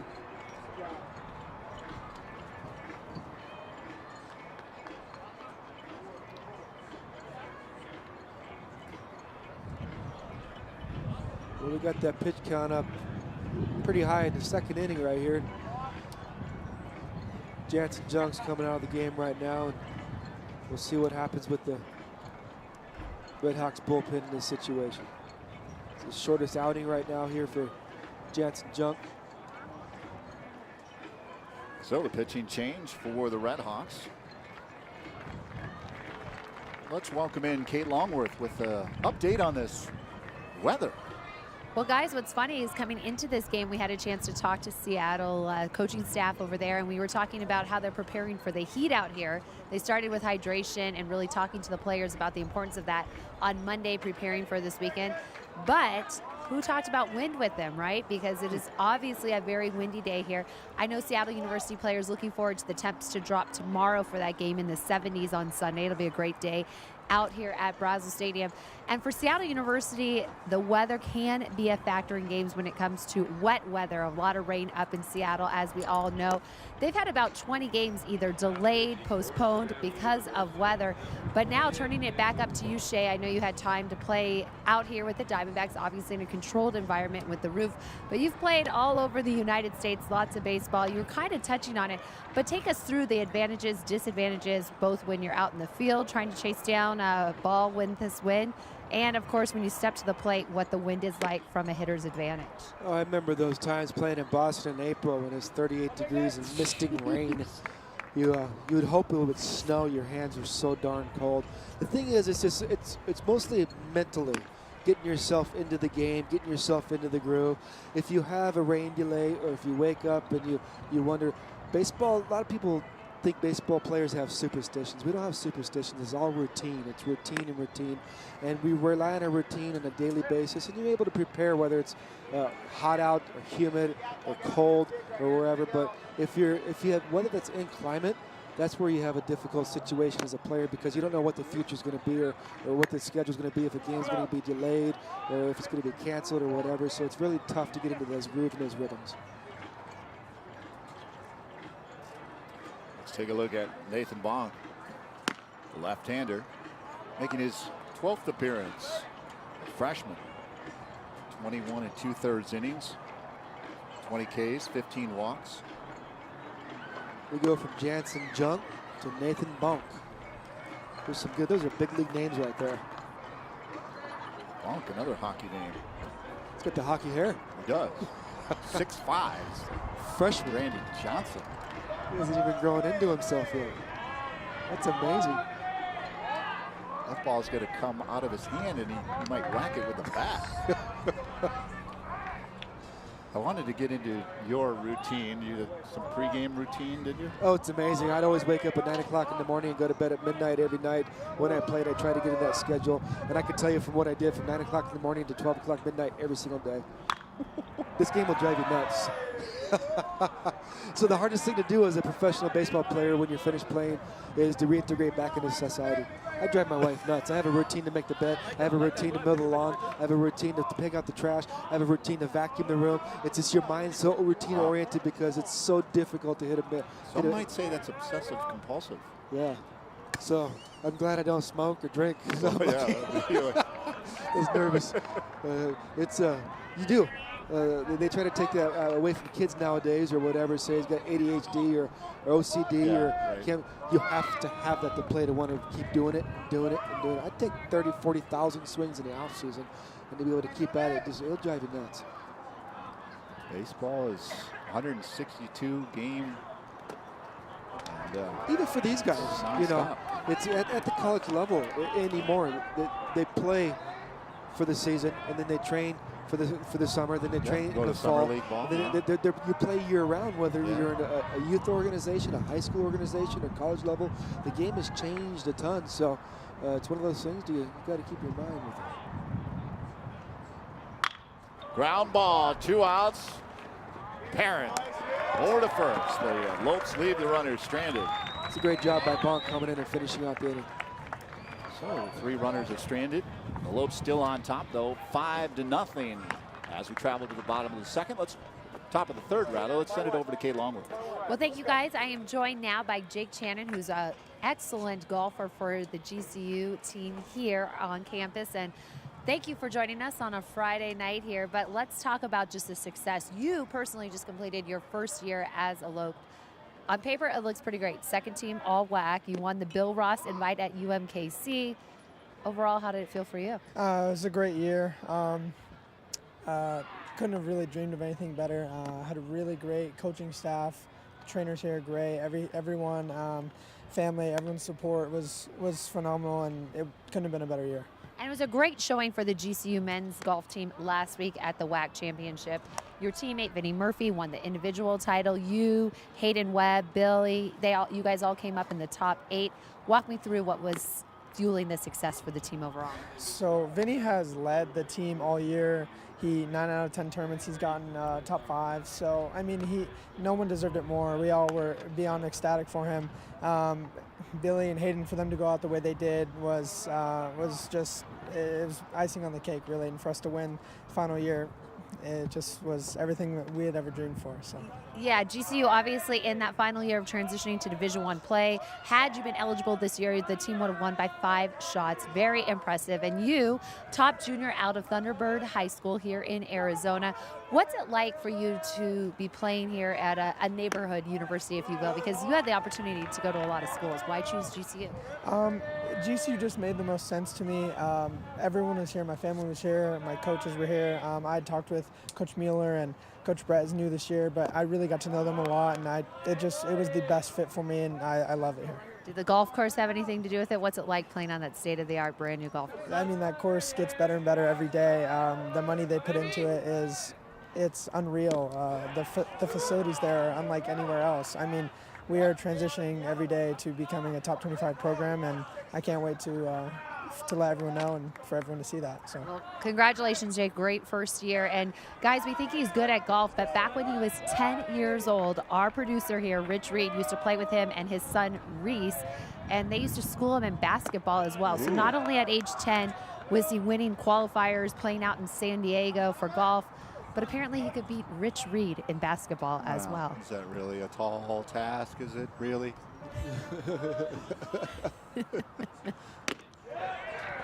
He got him, rung him out. Wow. Sutton. Jake's commanding the zone. He's Really, taking control of the situation. He's got his rhythm like I thought he would. He's just out there just pumping that strike zone. It's a great job taking advantage of the lefty on lefty matchup at 2 strikes. So not wasting any opportunities, not wasting any pitches with a 5-run lead, just pounding that zone. 5 of the last 7 first pitch strikes for Ravitch. There's a ball. You know, I just picked up golf myself. You did? It's very frustrating. My wife and I go out. She said, take the bags to the driving range and I'll go get the bucket of balls. She comes back with 2 buckets of balls, and I said, who are them for? She says, 1 for you and 1 for me. I said, 1 for me? I need 7 buckets. You talking about compulsive disorder. I just want to hit and hit and hit and hit those golf balls when I commit to something. I was out there all day. She said, I'm leaving. I'm going home. I just wish I knew where the ball was going off the tee. Might end up in the fairway to the right. Get a 1-2 count right here. Lift Good the fly rip. ball to left field. Coming in hard, diving. Oh, doesn't come up with it, Wyatt. Good try by Tyler Wyatt, but aboard safely is Wagner. That was only his 5th AB. Looks like that ball might have been caught up in the wind a little bit. I think Wyatt out there thought it was hit a little bit harder, and misread a little bit, but a great effort at the end to try to complete that play. A great job of keeping that ball in front of him. Oh. That focus is great. And the versatility of this young man is so awesome. It's an integral part of a lineup, and that's how I made the big league lineup when I came to spring training as a catcher.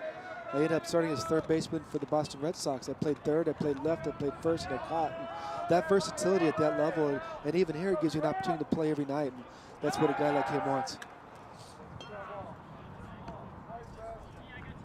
Catcher, huh? Because you caught I at... came to the big leagues as a catcher, and I got drafted as a shortstop. Wow. But my first 10 games in pro ball, I made 14 errors. They're like, son, you want to play another position? I said, yes, sir. Please get me out of here. I didn't want to say anything. First? How about first? I played first base. They moved me to first base, and I won Player of the Year for that team. I hit 315 for the team. I could hit a little bit, but that leather. I was a 2-time All-Star in the major leagues, and I had no idea how to play third base. I have no idea. I was looking on ESPN one day and saw that I was leading the All-Star ballot at third base. And I was beating around in the chair, and I was like, oh my gosh, I got to play third base in front of millions now. It's crazy. It's all in the process. It's all in the focus. 80% of success is psychology. 20% is mechanics, especially for this game. It'll drive you nuts. It's good you didn't play.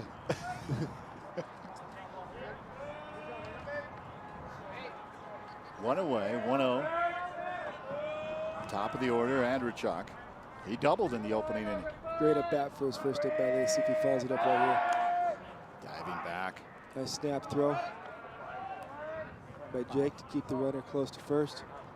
As I mentioned, only his 5th AB for Blaine Wagner.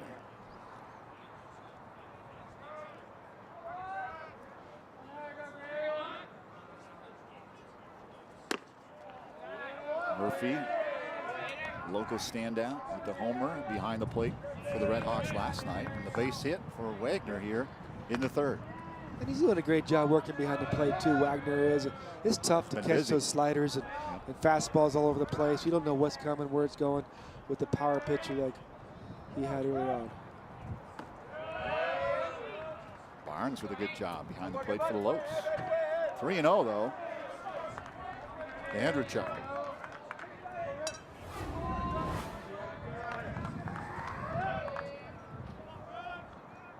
Nice job by Barnes keeping that ball in front of him right there. So you caught, you were first, short, third. Did you? I hit. You hit. Inside, ball 4. First walk. Ravitch.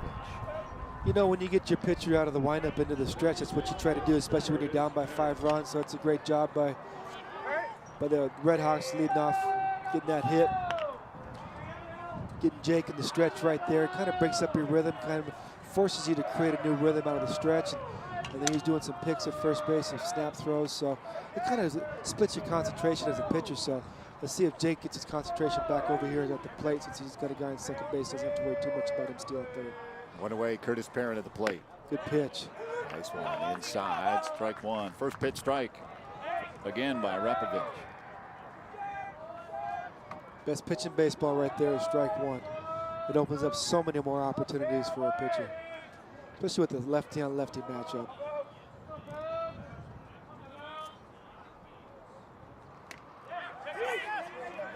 Nice job by Barnes quickly. Oop. Oh, got a runner now. Caught up. Ravitch. They're going to get somebody. A great job running Ravitch into second base, forcing him to make a decision to be able to have. They couldn't do anything, the Redhawks, aren't they, in that situation? Barnes made his way all the way over there. Looks like Ravitch was trying to see what Wagner was doing at second base, but a kind of situation where Wagner might not have as much playing time. Like you said, he's got, his 5th at bat right there. And you can see Wagner in second base didn't know what to do right there in that situation. It's tough. And, you got a leader like like Griffin over there running the bases. He's just trying to make something happen down by 5, and just an aggressive play. Good job, though, by Barnes, really shutting down any opportunity for Andrew Chuck to even attempt to go back to first. Yeah, I've never really seen that where I've seen a catcher run all the way out to second base. And he makes the play after the ball got away in the dirt. It's a great job, the way to finish it off right there by Jake. Barnes behind the plate. So, runner stranded. Nobody comes across the plate. The Lopes still on top 5-0. We travel to the bottom of the third. Keep it right here on CW6.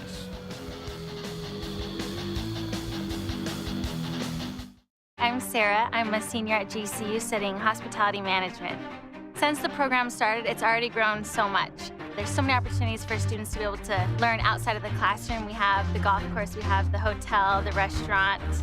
My professors are industry professionals. It makes me feel comfortable knowing that I'm being trained in relevant information. When you graduate from GCU with a hospitality degree, people know that you're prepared. I think it makes you better equipped to handle any situation. It makes you more valuable, especially here in Phoenix when there's so many opportunities. The best part about being a GCU student is just the fact that I'm in a community where everyone supports me and everyone wants to see me succeed. One of the things I love about GCU is just the importance they place on servant leadership.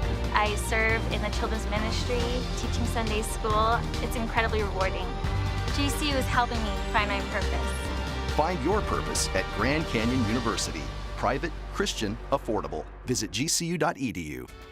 Let's take a look at the WAC preseason baseball coaches poll. You look at Seattle University, they were coming off of that WAC title a year ago. The coach, Donnie Harrell, the WAC Coach of the Year.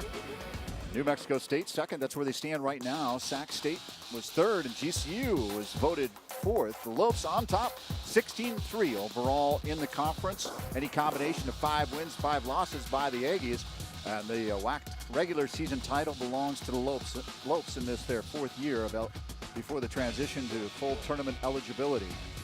Seattle U, though, boy, they've been just decimated with injuries. A local product from Scottsdale Saguaro-Nick. The survey, the pitcher out. Another starting pitcher, Scooble, out. They were really 1 and 2. Scooble from Kingman, I believe. Both of those guys out. They were probably slotted to be 1 and 2. Junk, perhaps their number 3 starter. But Donnie Harrell doing a great job ever since baseball returned to Seattle University. It's so hard anymore with coaches in the university level, NCAA, because recruiting and all that involved. It's just so much variables out there. Wyatt skied one to right. Morgan able to gather it in, and Nathan Bonks retired 2 in a row here, coming in relief of Junk. Yeah, Wyatt swinging at the first pitch right there, trying to make something happen. And Bonk, look at him. He just seems so calm and collected out there. He doesn't care. I think he likes his swing because it's flowing through his hair. It makes it look good. Yeah. So he's just throwing strikes right down the middle of the plate. He's doing a good job. Griffin Barnes.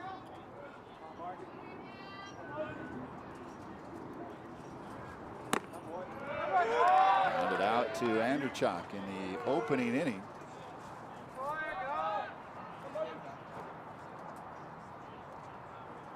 Sophomore from Anaheim. Then a strike 1 right there by Bonk.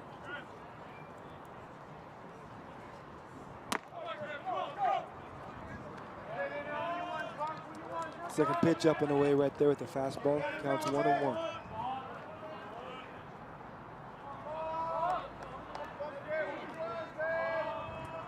From the stretch. At the belt. 6'5" lefty to the plate. Popped up right side, out of play, 1 and 2.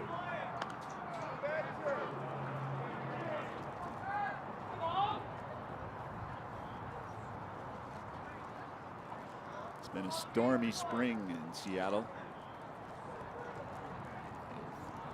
Come to Phoenix. Temperatures peaking in the hundreds for the first time. 86 at game time. This breeze, I'm sure, a welcome relief. It's a good take right there by Barnes. Count 2-2.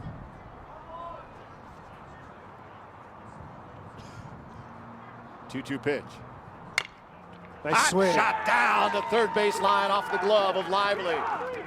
Turning at first with a big turn. He won't attempt to go to second. as Lively will bring it in back into the infield. Base hit, Barnes.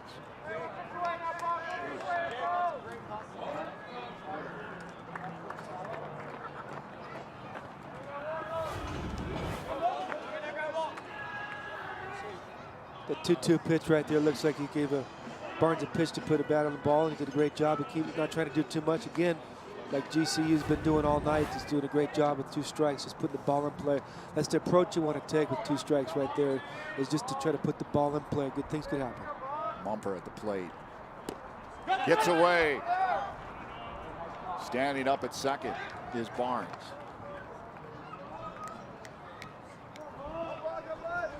It's great that Lively actually got a little leather on this. He was able to keep Barnes at first base because he would have easily been at second. And right there with that replay right there, that's what's difficult about first base and third base. It's a reactionary position. You never get a routine play at first or third, and that's why they call it the hot corner. And ball squeaks right down the line. Inside, 2-0 to Mumper. Good take right there. I know a little bit too much about that. Exactly right.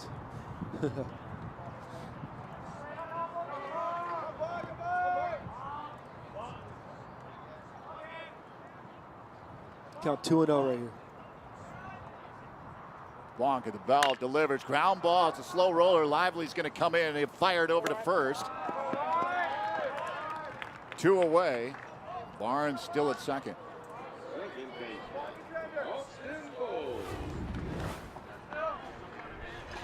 Got a good reaction right there by Lively.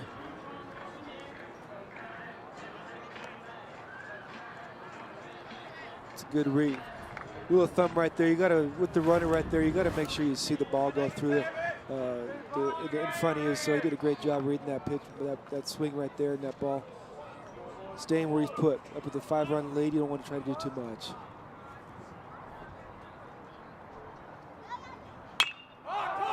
Skied it. Bull from the right side. And the final out.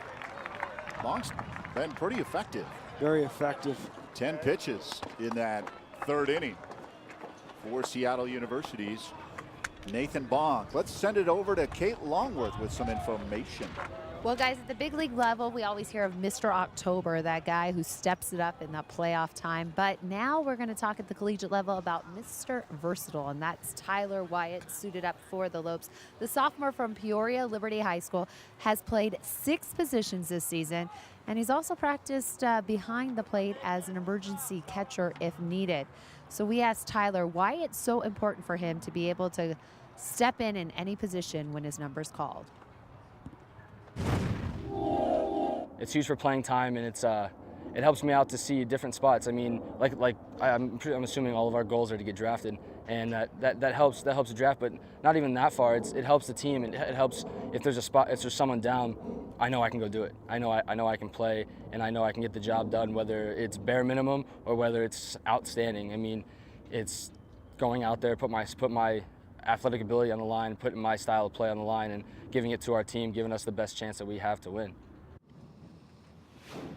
And Tyler says he'd love the opportunity to play all 9 positions in a game one day. It would be very exciting to see. I think from a reporter standpoint, that's something you always want to talk about and see from a player. And Tyler, if you're wondering how this versatility comes about for him out on the baseball field, well, I think it's just natural. He was also an all-state quarterback and kicker at Liberty, leading the team to a state title game in his senior year, and also a star pitcher. And oh, by the way, his battery mate, well, he's trading off time right now in the opposing bullpen and dugout. It's Kyler Murphy. So Kyler, Tyler, pretty good story there. That's really awesome to see, because you don't see a versatile guy like that can pitch. That'd be kind of cool to see him on the mound as well during one game. You never see that. Austin Lively hung on and missed, 0-1. I grew up in Minnesota, Twins fan, and last guy I remember who played 9 positions was Cesar Tovar. I don't know if I remember it. I think that was like 1928. I probably was. I was an infant, I believe. Might have been in That diapers. that was a story My your dad father told me you. about it. My dad was the announcer for the Twins, so he probably told me about it once I grew up. No way I could have attended the game. Drake doing a great job with the matchup right here, getting ahead in the count, 1-2. See what pitch he goes to in this situation. 1-2 to Lively coming. It's a good pitch. Struck out looking in the first. Doing a great job of keeping the ball out of the middle of the plate and commanding the strike zone. That's very difficult to do at this level, and that's what's made him successful so far.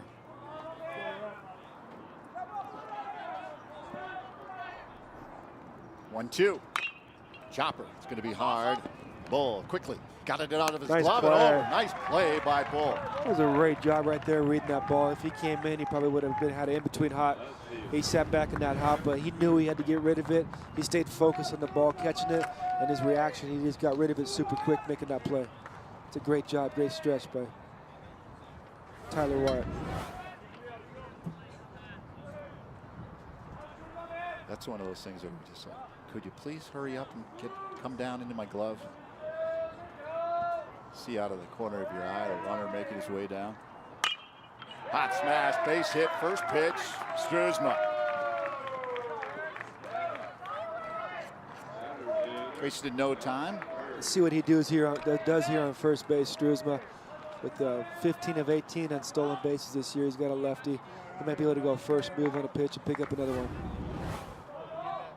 It's a great pick, great at bat right here by Struzma. He's the guy that we are looking out for. He's a big, strong guy. Got a pitch middle in and got those hands through and put that barrel on the ball out front. Come on, baby. Dalton Hurd. Lined out to Malice in the second. It's outside, ball one.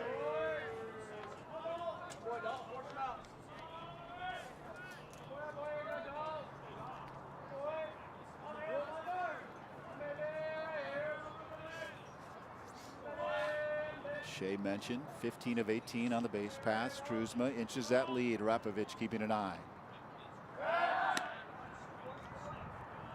5-0 lead. Do you be aggressive? Yeah, I'd be aggressive right here, trying to manufacture runs. You're still early in the game, 5 runs down. Try to get Jake out of his rhythm. I try to sneak one out right here. You have nothing to lose.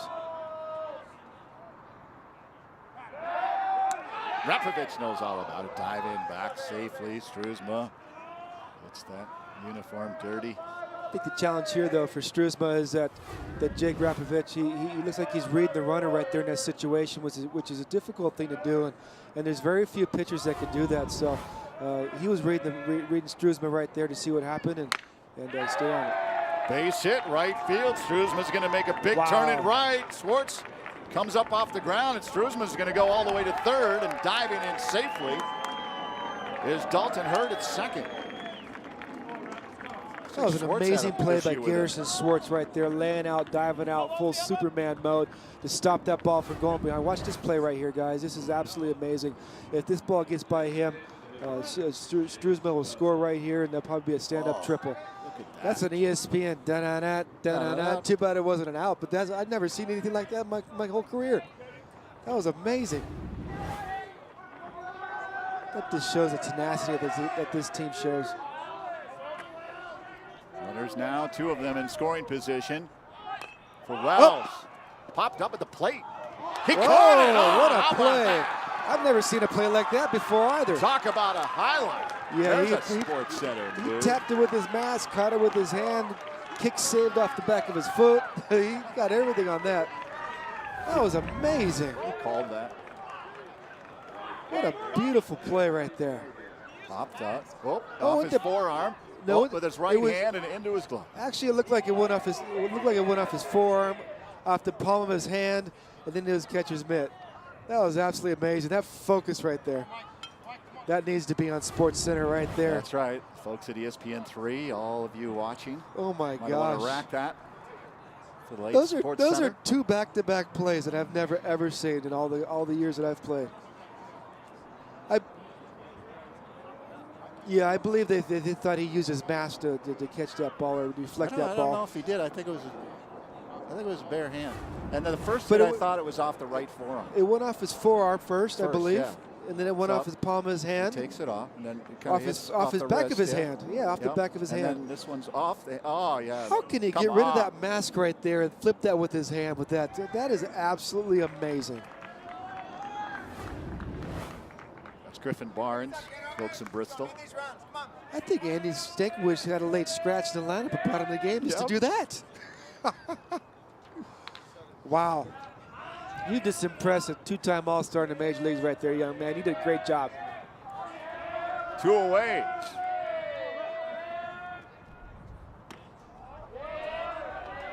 Jeffrey Morgan. I'm still baffled by that. That was absolutely amazing. Guys, at second and third right now. The count's 1-0, 2 outs. Ravitch get out of this. 1-0. Ground ball, Malice. Fires over to first. What a great job right there.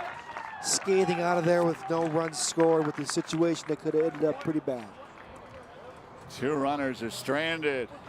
Ravitch gets out of it. Help from Griffin Barnes. Look at this.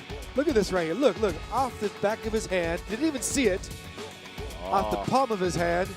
Like he planned that into his glove. And he comes up with a smile. You see that, Scott Van Pelt?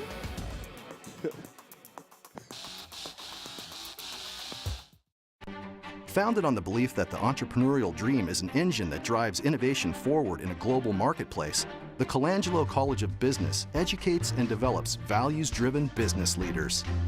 Our graduates exemplify the principles of servant leadership and entrepreneurship. GCU's strong Christian identity informs the education you receive, integrating our Christian values with the business curriculum.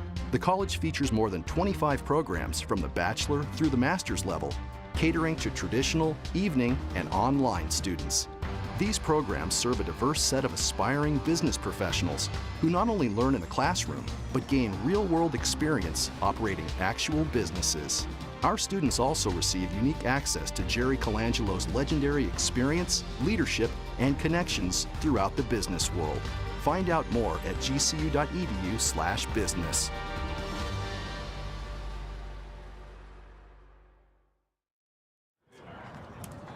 Beautiful evening here at Brazel Stadium. Lopes are on top 5-zip. Barry Butel, Shea Hillenbrand, Kate Longworth. So glad you could be with us.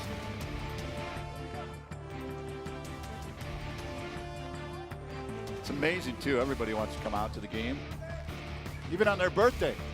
Jared Donnins, Beth Pockman, happy birthday to We have birthday people in the house. 2 of the best in the business.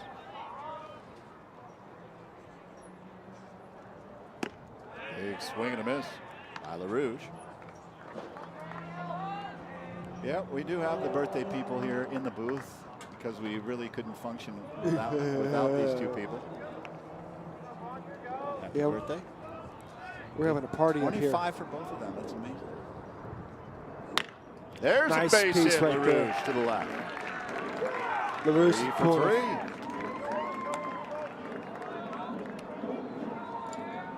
I believe that's the first hit off Bonk, too. Yep. Oh, no. Barnes had that single.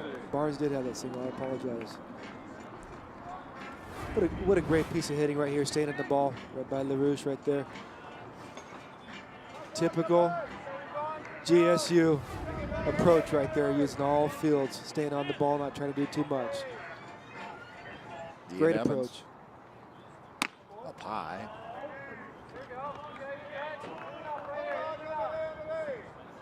Come on, Ian. I've been pumping you up all night. I know so, you have. You've been giving him big time props. He's a great guy to have in the lineup. Walked and scored a run in the opening inning. I think this young man's going to have a bright future.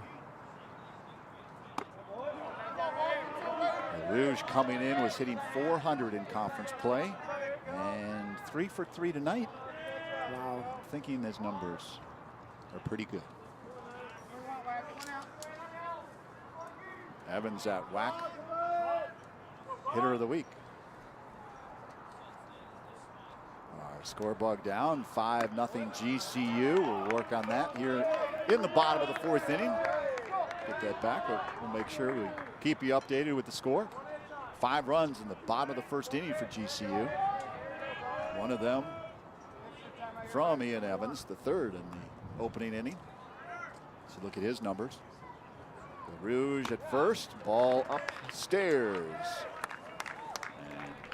And Ian's aboard with a walk, the first one given up by Bonk.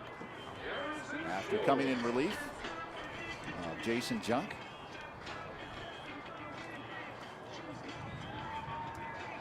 Now we have Garrison Schwartz, a.k.a. Superman, in right field coming to the plate for another RBI situation on the lineup. It's an exciting game right here. He was. He went all out on that. That was amazing. Stankiewicz, Andy Stankiewicz going to chat with Garrison Schwartz, named preseason WAC Player of the Year. Putting up some big-time numbers. He leads this team in RBI, coming in with 40. Wonder what it's like for a pitching coach to go out to talk to his pitcher in the mound and he has to look up like he's talking to his dad. That Bonk, he's a big structure out there in the mound. The guys at first and second right here, nobody out. Bottom of the 4th inning, good situation right here. We'll see what Andy does. Let's be curious to see what he does situation with his power hitter in the lineup right now, Garrison Schwartz. See if he bunts him, see what he does in this situation. Oh, it hit him. Didn't have to do anything. That's not good when you have a coach come out to chat with you on your first pitch, unless he tells you to. Yeah, that might be a good situation to do that right now with Garrison Schwartz up there, leading the league and the conference in batting average. Obviously, that's not what the pitching coach would say to do.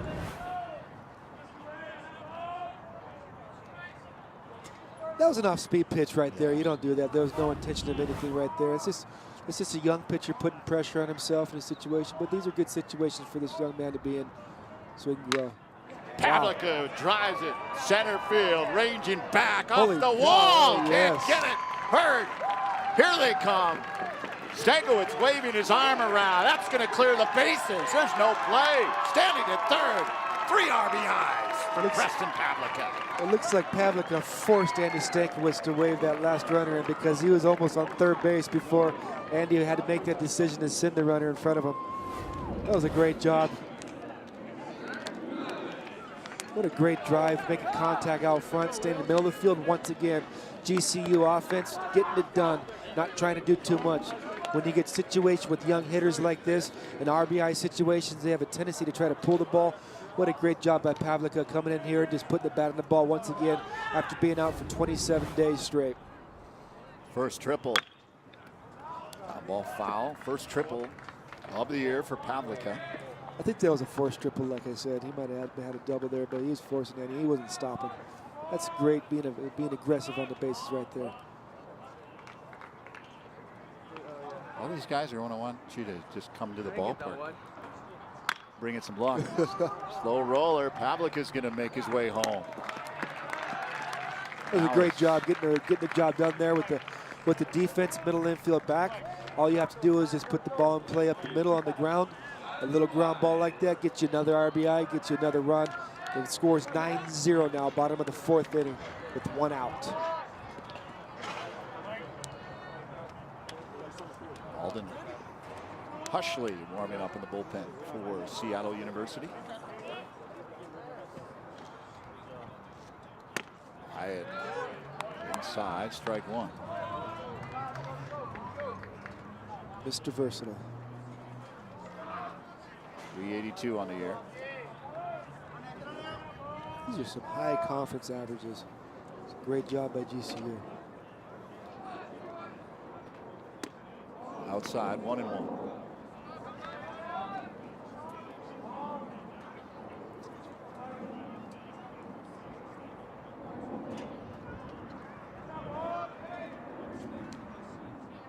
Scored 5 in the bottom of the first. They've scored 4 here in the bottom of the 4th. Wyatt outside, 2-1 to Wyatt.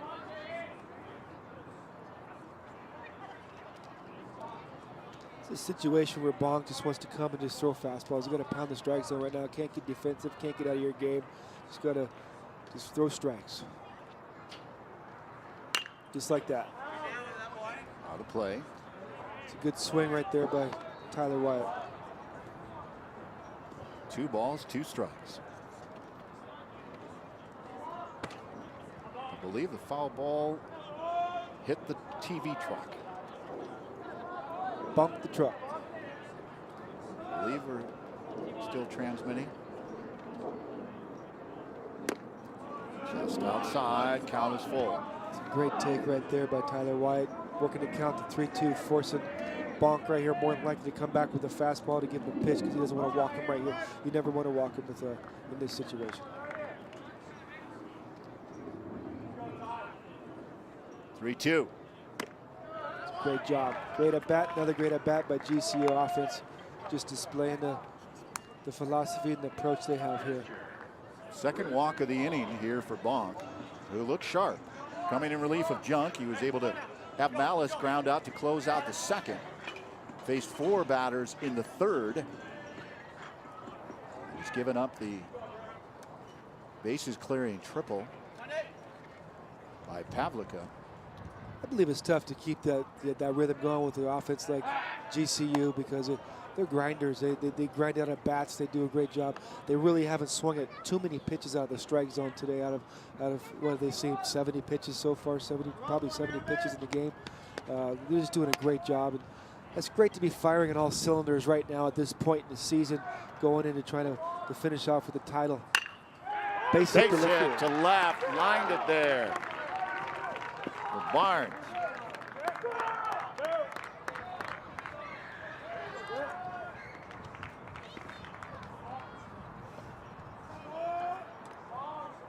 I think that's his second hit tonight for Barnes. Barnes with the ESPN play. Yeah. And coming up with another hit. Like we said, we got to remind you, it's a late scratch right here from the start of this game. So what a great job coming through and the opportunity he's been given by Andy.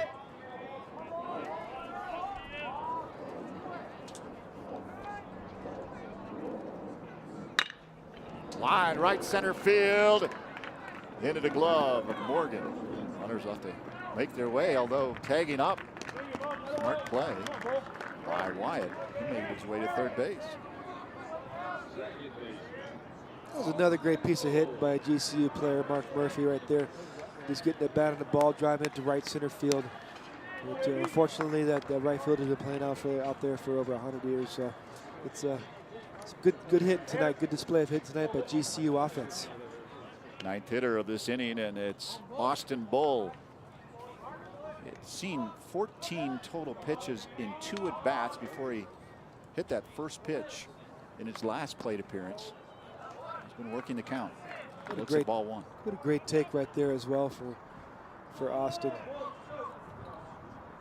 Runners on first and third, RBI situation once again. And I believe we're going to see him grind out another at bat. 2 for 3, a couple of singles. Pitch to Bull inside, 2-0.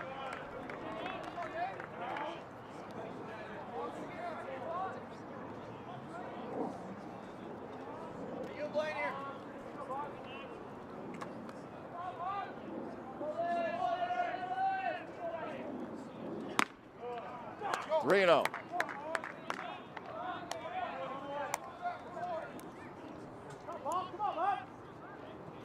Nathan Bonk. Runners at the corners. Wyatt at third, Barnes at first. 3-1.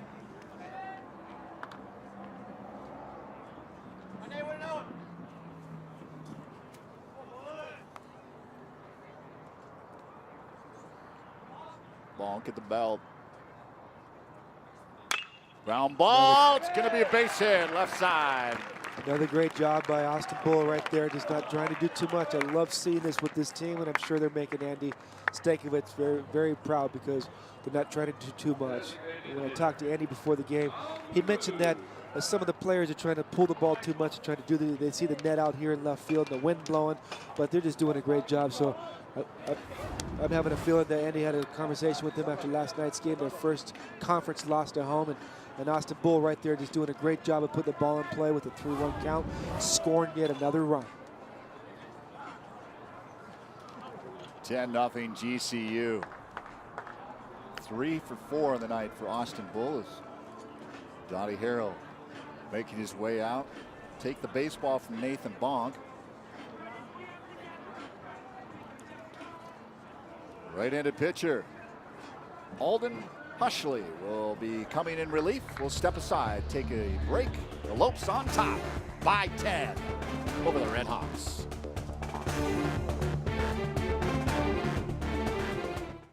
I'm Dewey, a student here at GCU studying communications. My dad graduated from GCU in 2009, and he is definitely bleeding purple. He loves GCU to the max. Me choosing to follow in his footsteps was the best idea I could have chosen. I absolutely love sports, playing them and watching them, and I could talk about them all day. GCU has made it possible for me to pursue my passion of becoming a sports broadcaster. The program they had here and the direction it could take me was exactly what I wanted and what I needed. Knowing that I could talk to a professor or a counselor about literally anything that has to do with my academia or even just my personal life was encouraging and exciting to know. The friends and the roommates that I've had in the last 3 years have made my quality of life 1,000 times better. I am a GCU Lope, and I will forever always be one. Find your purpose at Grand Canyon University. Private, Christian, affordable. Visit gcu.edu. Beautiful night at Brazel. Barry Butel, Shay Hillenbrand, and Kate Longworth. And our Cox production team and the birthday kids. Beth and Jared are in the booth here. It's a festive night. The Lopes are on top 10-zip. Alden Hushley on the hill, freshman, making his 11th appearance. 18 innings of work, has 11 strikeouts and 15 walks.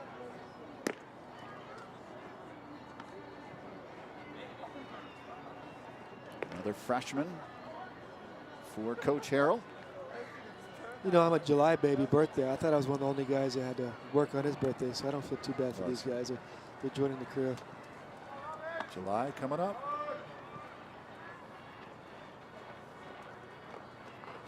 So the Lopes on top 10-0 after they fell to the Red Hawks last night 9-8. As Shay mentioned, their first conference loss. They're now 16-3. As Kate mentioned earlier on in our broadcast, any combination of 5 wins, losses by the Lopes and the Aggies. And GCU, this is their final year in the transition period to tournament eligibility, vying for that WAC regular season title. And it looks like this GCU team took it pretty personal last night with that first conference loss at home, and coming out, making a great rebound and livening up their bats. And Jake's doing a great job pounding the strikes in. The Rouge at the plate. They batted around earlier this inning. He singled and scored the first of the 5 runs. 3 for 3, 3 singles. He did lead off this inning with a great, beautiful base hit to left field, textbook hit. Outside by Hushley.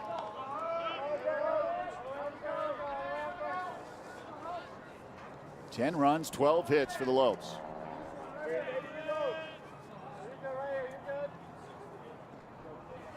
Right-hander at the belt, kicks inside as Wagner had to bring that glove back. 3-0. It's like Hushley right here is trying to find his release point. He's kind of his body's trying to go a little bit too quick for his arm to catch up with it. And I don't know if it's a young thing or just inexperience or just trying to figure things out in the situation. I mean, there's 4 straight balls right there that were not really too close to the strike zone. So we'll see what happens, see if he can turn it around right now. Definitely not what that gentleman wanted to see, bringing him in from the pen. 4 straight pitches and a runner aboard, and LaRouge and Ian Evans steps up. He walked in this inning earlier, scored a run. He's got a couple of walks actually in the game. Bases are loaded. Swung on, popped up right side. Skied out of play.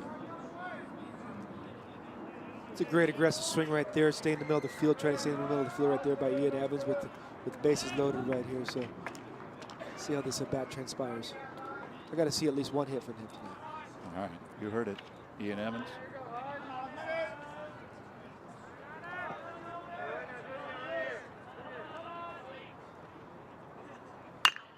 Fly ball deep. Hurd back near the wall. That one is going to go off the wall. And he delivered for Shea Hillenbrand. That's going to clear the bases. Oh, my. Good. Bases clearing double off the top of the wall in center field. This is just a beautiful display tonight by GCU offense. And it is very exciting for someone like myself to come in here and see. It's doing a great job. Smiles all around. It's a nice, sweet swing, just getting there on time. He fouled off the first pitch. Was a little bit late on the first pitch. And this pitch, as you can see, is a little bit middle in. It's in the middle of the plate. And a lot of times in that situation, hitters try to pull this ball, and the pitcher will get them to roll over to third base or second base, and that would have been a great idea to do, a situation for them to do there.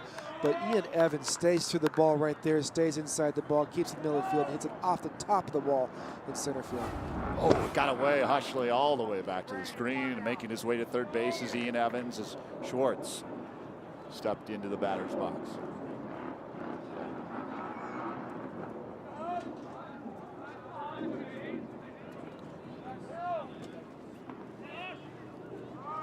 Quickly, some action in the bullpen as Austin Hansen is down there warming up. Right-hander, redshirt junior. It's Garrison Schwartz up here again. It's Hushley having some difficulty finding the strike zone. I imagine he's taken right here with like you said, Hushley trying to locate that strike zone. We'll see what happens up 13-0. There you see Hansen. Fly ball right field. Back towards the wall.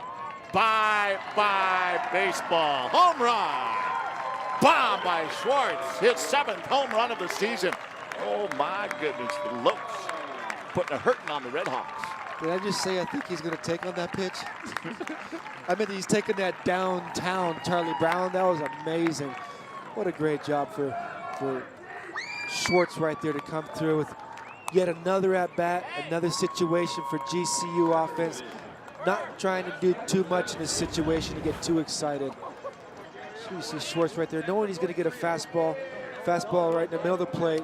It almost goes in the parking garage off the middle of the net up there. Actually, the top of the net up there. It was a no-doubter right off the top, right off the bat. And that's really exciting to see for someone like myself with these hitters using metal bats, but they're using the BB Core bats that are limited, not like the metal bats we used in my days with like trampoline effect. It's a great situation, a great thing to come in here and see all this happening. No wind in this situation right there. Look at that flag, not even barely moving. So none of his teammates can razz him saying that was wind aided or anything like that. That was pure sweet swinging lefty Schwartz. Weston Pavlica, the player of the game, is going to be a difficult decision that you're going to have to make. You're exactly right. I mean, it's all on you, Shea. The first thing I think of is Schwartz making that diving play in right center field like Superman. The bomb back-to-back nights with the home runs. Yeah, you're exactly right. People don't realize when you see that. If you have a trained eye, he saved runs in that situation for Jake to come out and give Jake a chance to come and close out that inning to keep him a 0 on the board. That was absolutely amazing. You don't see that, but that's just another example of GCU baseball with their philosophy, staying focused and taking advantage of situations when they arise. So it's beautiful baseball right here, gentlemen. Pavlica with that triple that cleared the bases himself, and then he had a single and scored a run in the first. And it's exciting to see someone like Pavlica to come out here and do that, because it is very difficult to come out here and have high expectations, working very hard in the offseason, and coming in here and then making a beautiful play and then injuring your wrist and having that deflation come out of you and having that let down, but really working yourself hard, coming back and giving yourself a chance to work yourself back up in the lineup and making sure Andy Stankiewicz has faith in him to put him out there and comes through with yet another situation of hitting the ball off the top of the ball in center field. Come on, Andy, smile for us. I know your beard's gray, but come on, buddy. We love it. That's just tenacity right there. That's just focus, not trying to show the opposing team up. Can't do nothing but say good things about Andy Stankiewicz. 15 zip, that's right.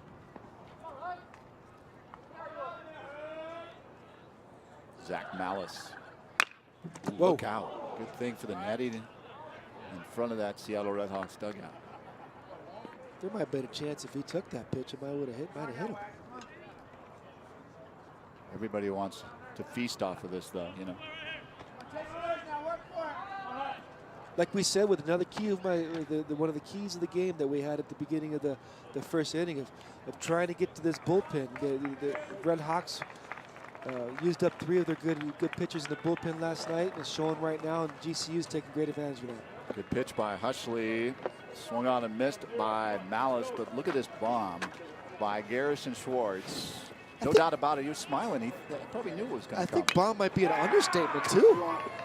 He says, I dive for him, and I hit him out. What else do you want to see? And I lead the conference in batting average, and just let you know. On that note, let's send it over to Kay Longworth. Well, speaking of conference, how about conference records when you're looking at the NCAA baseball landscape? Coming into this weekend, these are the schools ranking with the best records in baseball. Missouri State at the top. Missouri State, Missouri Valley at the top with their 11-0 record. Oral Roberts at 19-2. After Oral Roberts is Grand Canyon University for the WAC, 16-2. In the Big West, you'll see Long Beach State with a 13-2 record. Tennessee Tech for the Ohio Valley Conference, 18-3 record.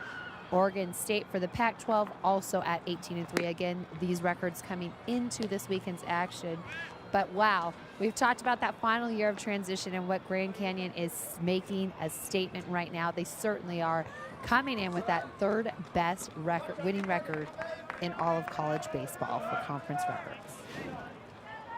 That's great to see for Grand Canyon, like you said, Kate, being in the 4th year of the transition, going into NCAA. I think it's a good situation, you can't get much of a better situation for this team to be in to make that transition, because that is a big transition. That's a big leap of faith to jump up into the NCAA like that. Sean Sutton, the 8-hitter, 8.91 for the Red Hawks. Just his 2nd plate appearance. Tyler Ye warming up in the bullpen for the Red Hawks. As Jake Ravitch on the hill here in the top of the 5th. And I was thinking when you were speaking right there that it is difficult for a pitcher like this that Jake likes to get into a rhythm. It's difficult to sit on the bench for that long of a time and see that stuff going on and come out here and focus. So Jake's doing a great job of keeping that focus. Fly ball, Schwartz coming back on it. It's going to go off the wall, the base of the wall. Big turn. Schwartz with a big looping throw. He's out. He got him. Oh, he hung him up. He slid too soon. Superman threw him out from right center field or deep right field off of the wall. Rip that jersey open. There's got to be an S on that man's chest. I don't know what to say. Look at the throw, though. I don't know what to say. I mean, this was a hard hit ball by Sutton. I think Sutton thought he had a stand-up double. That was a looping relay throw. But look at his slide. His shoe came off. He's got skidded in there. Oh, my goodness. Shoe came off. I don't know what's going on. Is Ashton Kutcher here? Am I getting punked? Like, this is absolutely amazing. I love this. Like, all this stuff that I'm seeing in this game right now is out of this world. Superman in right field out there with Schwartz. Lane Wagner singled, left stranded in the 3rd. Pulls back, 1-1.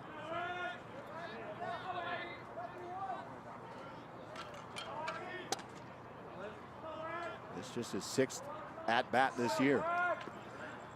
Ravitch popped up right side. Schwartz, 2 away.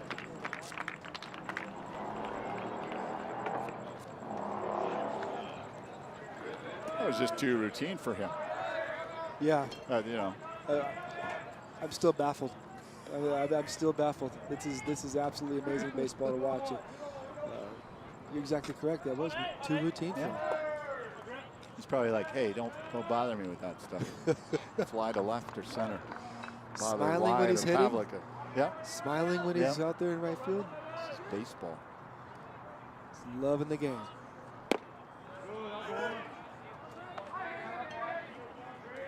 First pitch strike. Great job right there by Jake. Once again, getting strike one, commanding that strike zone. Griffin Andrechuk doubled in the first, walked in the third. 1-1.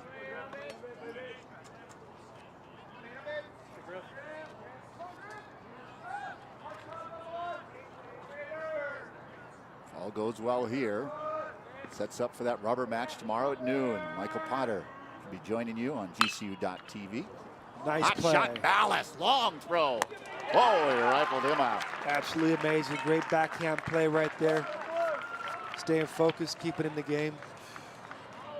9-pitch inning for Jake Ravitch, looking solid. The starting pitcher for the Lopes, and Zach Malice rifled Andrechuk out at first base. The Lopes in command, 15-0.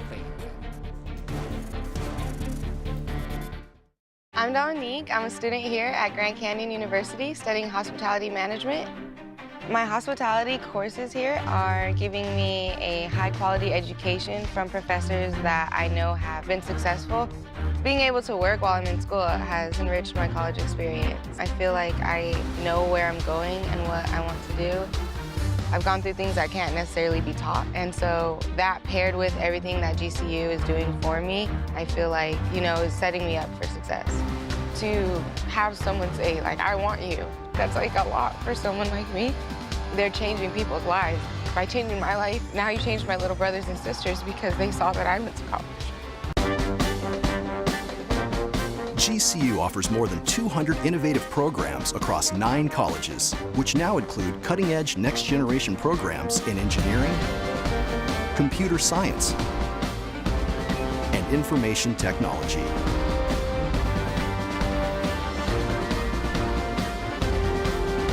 Grand Canyon University, the quality of a private Christian education. Production team here.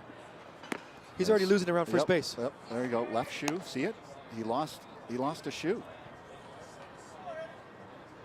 I believe we got a shoeless Sean Jackson right here. Sean Sutton, yeah. Poor guy, the helmet, he was blinded by the helmet and his shoe. This, the day of the running of the Kentucky Derby, coming around that final stretch, and shoeless Sean Sutton. The Kentucky Derby was ran today as well. Was, number 5 won. Yeah. There are some things that I've never seen. This is so exciting. 7-year Major League career, 2-time All-Star. Shea Hillenbrand, and you've probably seen 3 or 4 things you've never seen before in your lifetime, is Austin Hansen, the right-hander, the junior. In relief, Aaron Hushley. This the 4th pitcher of record here for the Seattle Redhawks.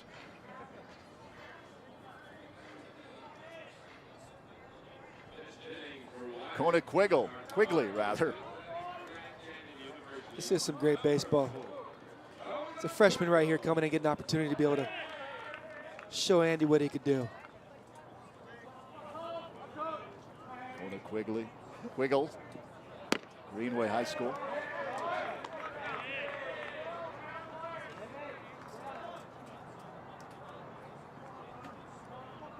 Freshman. Steps in for Wyatt. Hansen. So this is a night we're not going to get a chance to see Wyatt pitch. Since he's getting pitched. I thought if any night, this would be the night that we would see that, because you've pretty much seen everything. That would have been cool. Yeah. Popped up left side. Shallow coming in. Struzman. 1 away. So Hansen does a good job throwing strikes, first pitch strikes for the Redhawks. Yeah, he's coming out of the low 3/4 angle, gets you a different release point. A lot of times you have to make a drastic change with your vision of as a hitter of where you're looking when you got a guy coming out of the 3/4 or submarine pitcher. If you don't tell yourself to look off to the side or down below, it's going to be difficult to make that adjustment. Picking up that baseball. Griffin Barnes, 2 for 3, a couple of singles, an RBI, and a ground out. And a Sports Center highlight. 1-1.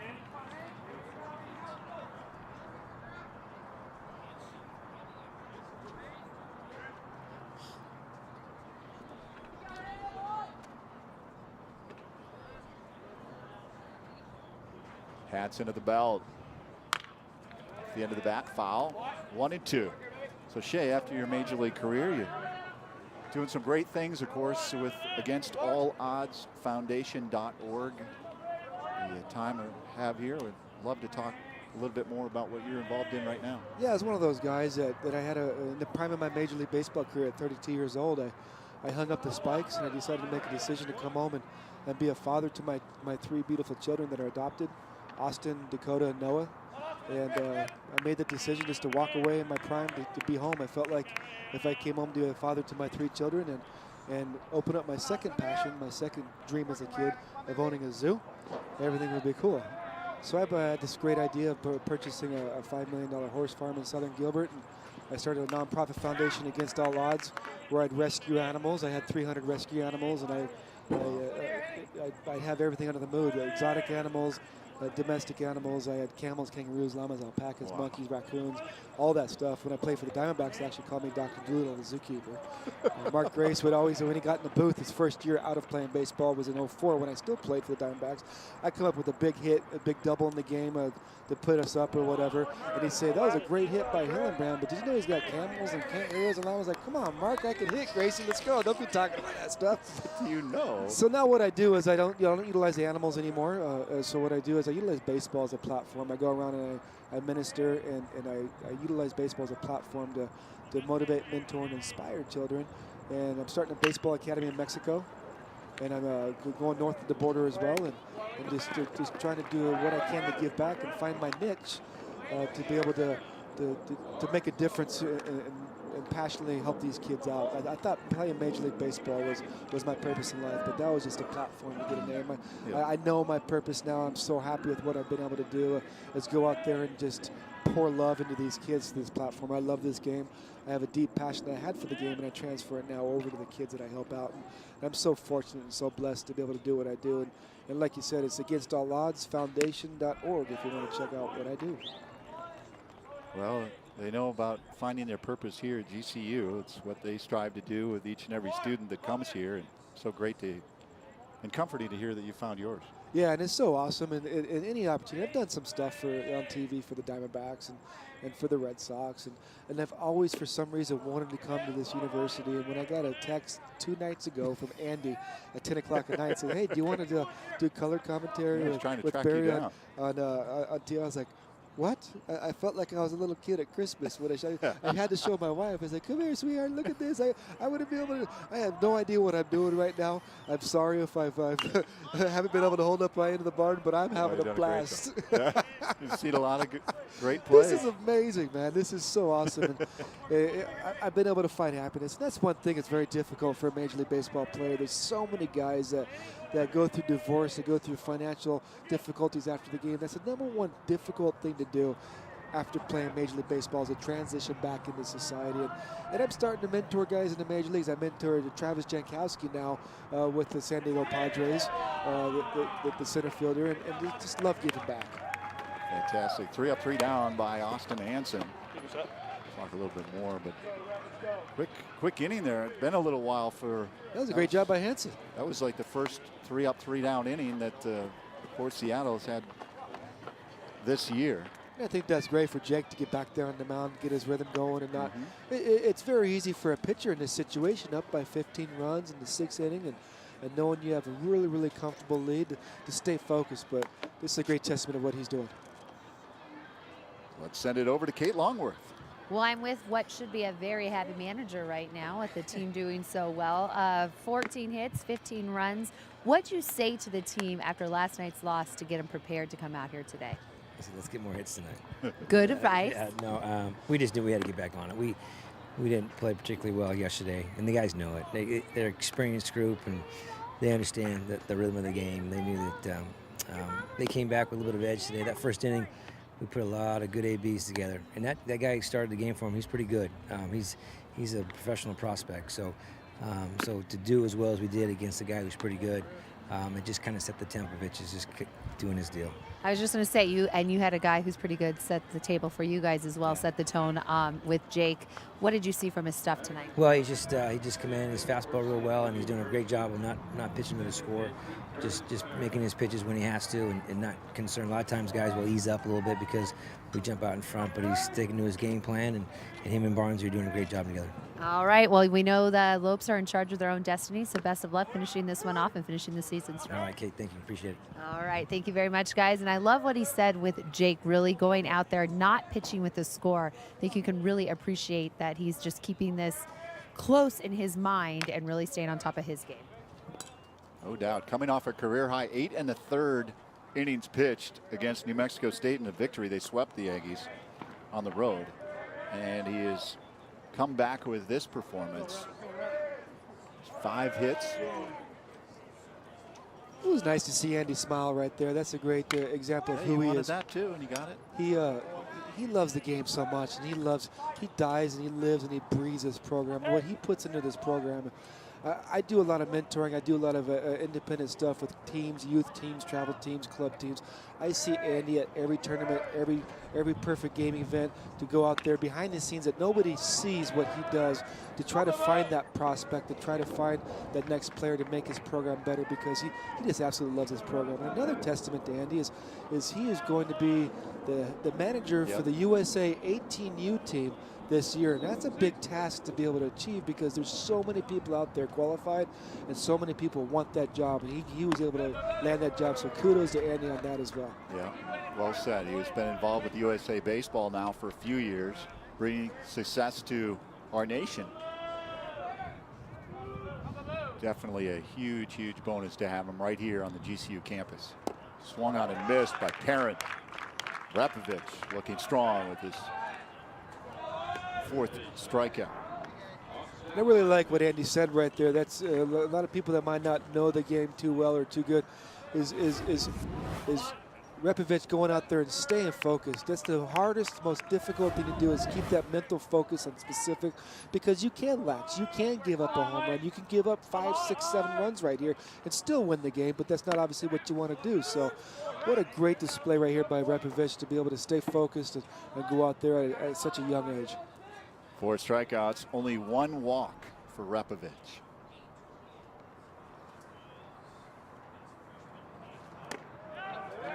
Oh, 2 to Austin Lively. Lively struck out, looking in the 1st, grounded out in the 4th. But it's hard for a lefty right here with Ravitch on his game with his command. He's throwing balls effectively wild all over the zone, very close to putting a lot of pressure on these hitters to force them to swing the bat. 1-2 pitch. Over the dugout of the Lopes.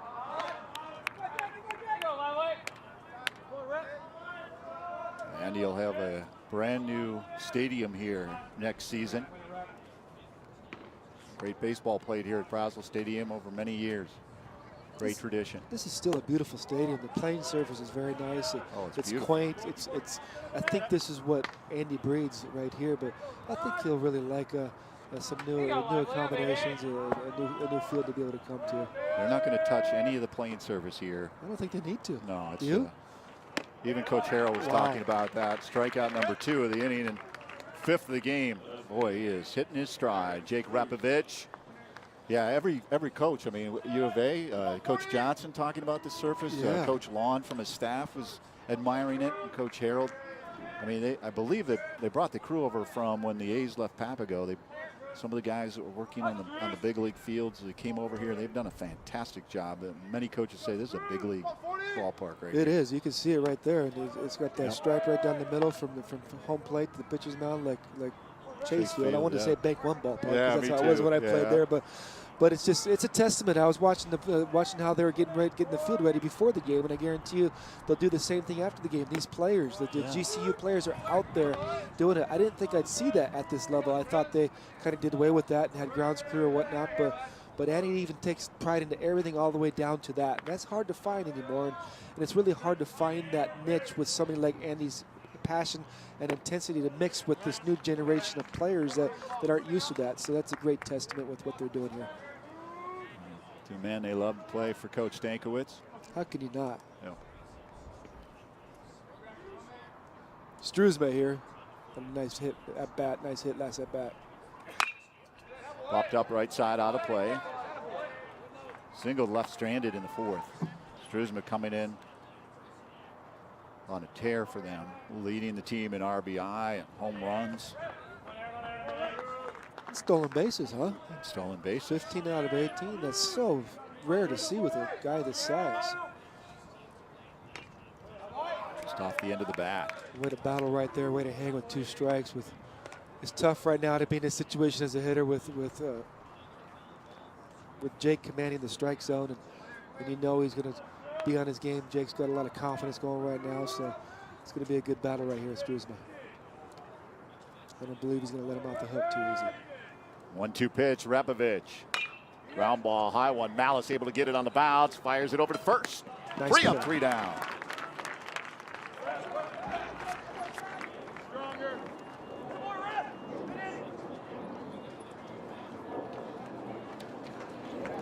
(15-0) the score. We'll step aside. New pitcher on the hill for Seattle is Tyler Ye. We'll talk about Tyler as we come back from Brazil. The Lopes look to close things out. I'm Taylor, and I'm getting my Bachelor's of Science degree in marketing from GCU. Moving on campus was one of the best decisions ever. Once I moved on campus, what really made me feel like I was a GCU student was going to all of the events and getting plugged into all the different things that we have going on here. One of the things that makes me feel most safe on campus is just the whole community aspect. Like, we're a big family here, and just knowing that I'm welcome with open arms and I can just be myself. Being an RA has given me a lot of experience that I think I can carry on through the rest of my life. Between my academic scholarship, my RA scholarship, I've got a lot of school paid for already. And what's been nice is that as I've been working throughout school, I've been paying back my loan each summer. The day I graduate, it'll feel awesome because I'll be graduating in 3 years and I'll have little to no debt. Find your purpose at Grand Canyon University. Private, Christian, affordable. Visit gcu.edu. Back at Brazil Stadium as the Lopes are on top of the Redhawks, 15-0. The Redhawks' worst loss came on April 17th of 2010 against the Nevada Wolfpack. They lost that game 22-0. As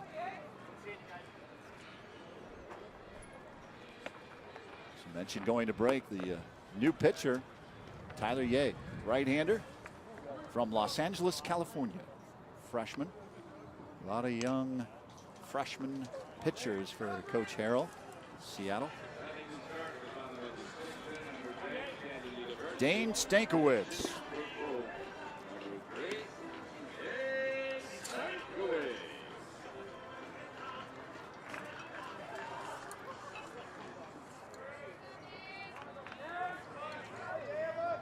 Steps in for Bull.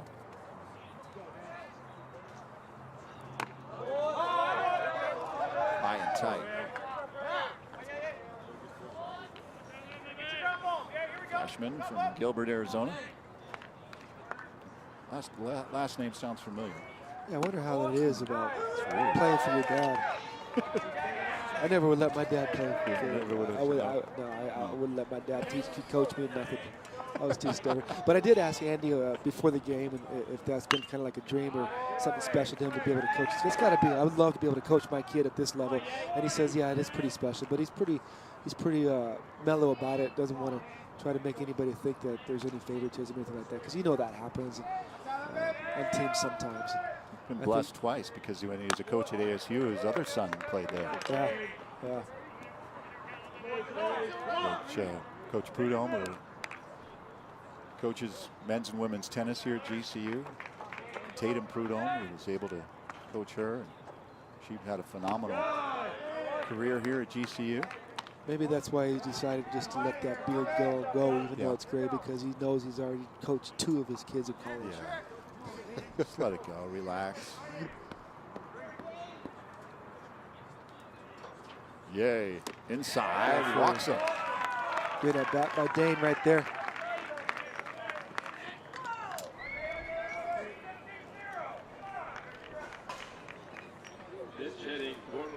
Before Stankiewicz stepped in, the top 5 hitters for GCU, get this, 9 of 11, 13 runs, 11 RBI, and 6 walks.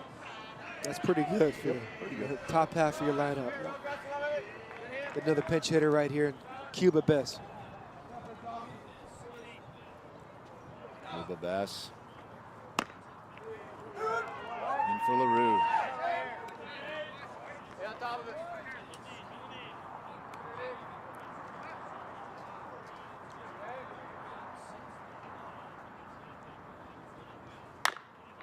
High chopper left side. It's going to be tough. Safe all around. Another great display right there of GCU offense, just putting the ball in play. I can't tell you how many times if you just try to put the good barrel, big part of the bat on the ball, good things will happen. First baseman, Ian Evans. It's all right, Ian. You don't have to do nothing else no more. I already saw it. He's not going to be complacent, though. Got a local transfer from the community college. I'm partial to that because I went to Mesa Community College. My dream was to go to ASU, and I wasn't good enough to go to ASU. And I walked on at Mesa Community College. And this, Ian Evans reminds me so much of myself when I played, just the passion. Like we said earlier, when Ian Evans came in here as a transfer this year, Andy Stankiewicz just thought he would be a 5, 6, 7 hole hitter. He didn't know, and Ian really proved him wrong and forced him to put him in the middle of the lineup in the 3-hole in front of Schwartz to be able to get on base and just to be a big run producer. Pie 1-1. He hasn't hit a home run tonight. If you were looking for that. He hit the ball off the top of the wall in center field. No, sometimes those home runs mess you up, take you out of your game. Really? Oh yeah, when he was a player of the week last week, and coming off of that, I remember doing that a couple of times. And, to be able to keep it going is very difficult to do at this level. Yay, up high, 2-1. Yeah, he does miss upstairs right there a little bit. Looks like he's a little anxious. A young pitcher right here just trying to get his innings in.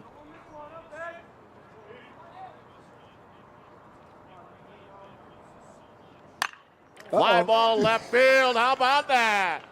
Deep. At the wall. It does go off the wall. Up over Struzma's glove. 1 run in. Standing at second. Second double. I thought that might have been out of here. That was a great swing. This is very impressive by this GCU offense. Especially with them being able to stay focused and continue on. And it's just as hard for Jake to be able to go out there and stay focused. This offense to be able to out here and stay focused and keep going. Got a pitch up and in the zone right there. The pitcher missed that pitch right there. And Ian Evans, just like most of the other players in his team, took advantage of that. And he likes to watch it after he hits it. So Stankiewicz comes in and stores. Bess is at third. Now Evans with that double off the wall at second. Quinn Cotton steps in.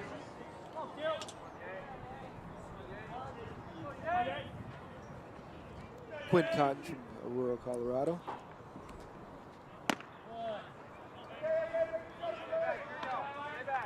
This is good to see these guys on the bench, these young players get an opportunity to get in the game here and get some at-bats here in the home stretch of the season.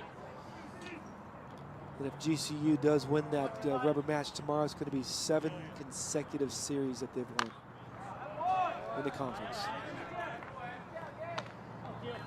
Cotton fouled that one off. 1-1.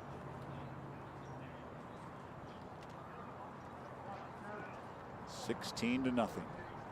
But Andy's over there trying to find somebody else he could put in the lineup to get an opportunity.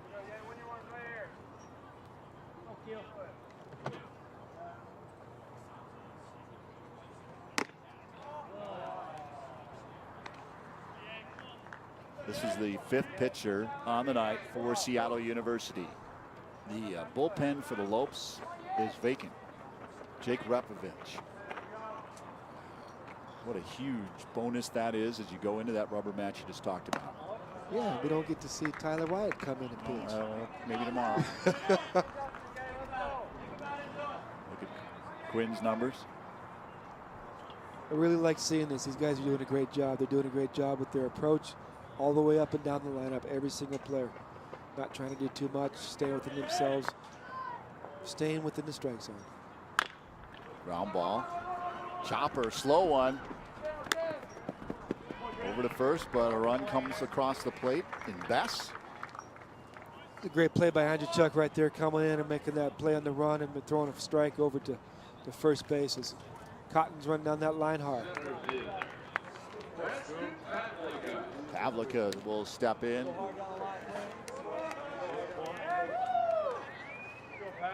I'm still stuck on that play Schwartz did out there in right field, the Superman play, because that's something you see Preston do, because he's capable of doing that on a nightly basis. I'm tired of watching Preston make all those plays.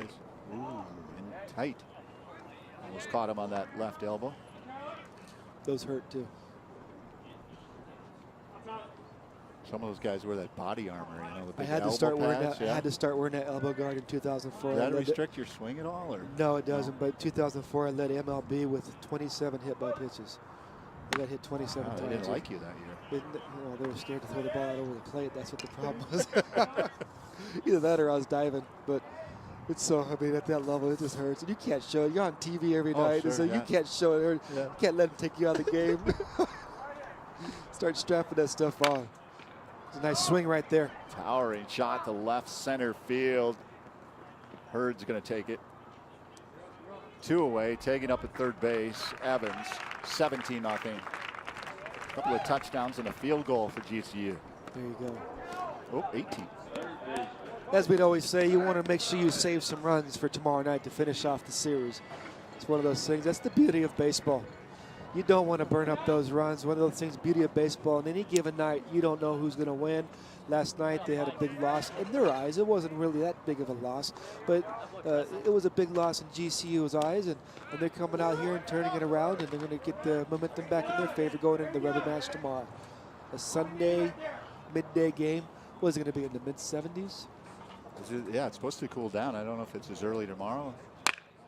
Wow. Shot to right field by Malice.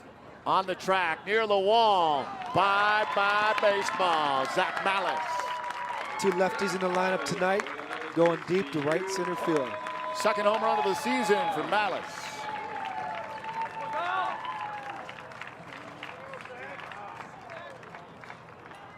I just want to say thank you to this GCU baseball team for allowing me to be a part of this. This is beautiful. I think Stankiewicz going to want you to come back every night now. That's funny because he's the one that asked me to come. Yeah. It's a great, sweet swing right there. Not trying to do too much right there. Just, I can't tell you how crucial timing is in hitting a baseball. If you get yourself there on time, where you make contact out front, you get your momentum of your barrel going through the ball and not do too much. What we need to understand, guys, is that when you swing a baseball bat, you cannot have a tense muscle in your body one bit. It has to be loose for your eyes to connect with your brain and your brain to connect with your body, for your body to do what your brain wants it to do. You have 0.4 of a second to make a decision to swing, and you can't have a tense muscle. Trying to do that in Yankee Stadium with 50,000 and Mariano Rivera on the mound is absolutely insane to do. But once these guys are doing this, I think they're surprising themselves a little bit. They're doing a great job at that, just getting there. Looking relaxed right there, Zach Malice, his second home run of the season. And he's making some great plays down there at third base as well at the hot corner. How about Quiggle driving this one to left? Final out though, Struzma gathers it in. So the Lopes lead it 19-0. That's right, 19-zip over the Redhawks. Zach Malice with his second home run of the season. Bye-bye baseball. Redhawks coming to the plate after this timeout. Time. You always take the time for ballet class and doctor's appointments, for school meetings and school drop-offs, late nights, early mornings. You wouldn't have it any other way. Bad dreams and good days. Big chapters and little moments. But as they grow, you can too. There's never been a better time to create a better future. GCU's online degree program puts you first, so you can make the most of your time. Find your purpose at Grand Canyon University.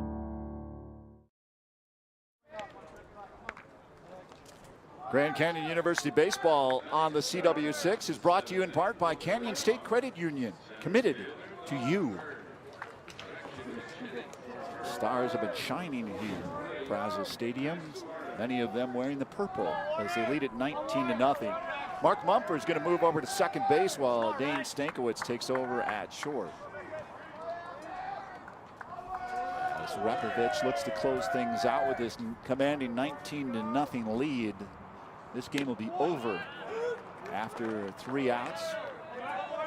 10-run rule. The way he's been working this game here tonight, it looks like with his rhythm and his command and his pitch count where it's at, he probably could have gone all 9 innings if he had to. Max Werner at the plate.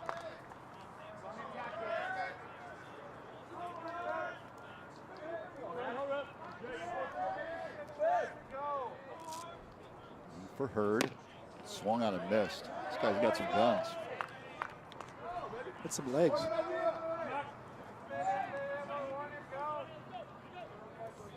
Can't say enough about Jake Ravitch.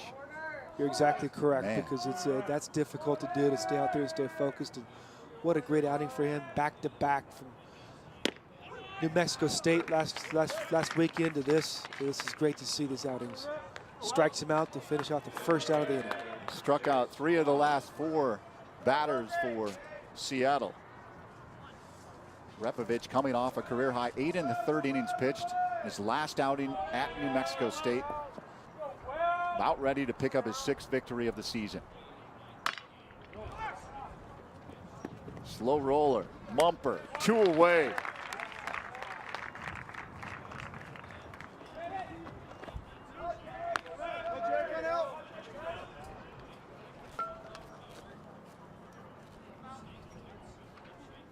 Got another pinch hitter coming up here. Tanner Baker. 35, excuse me, I'm looking at the, that's Jake Taylor.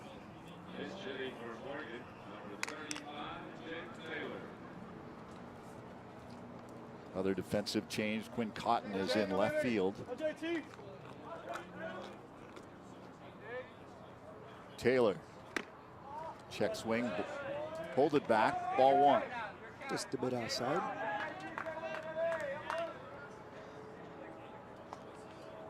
It's great seeing the composure on Jake's face right there, staying focused and keeping his rhythm. I like I said, I knew it. If he was able to get his rhythm and do his thing, or his thang as we call it. Hasn't really had to go to his changeup too much. He's been able to stick with his fastball.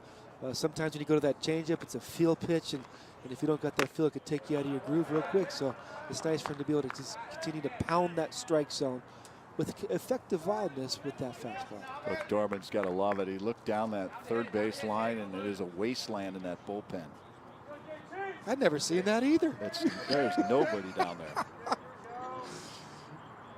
This is the biggest shutout victory since January 31st, 2004, when GCU beat Westmont 21-0.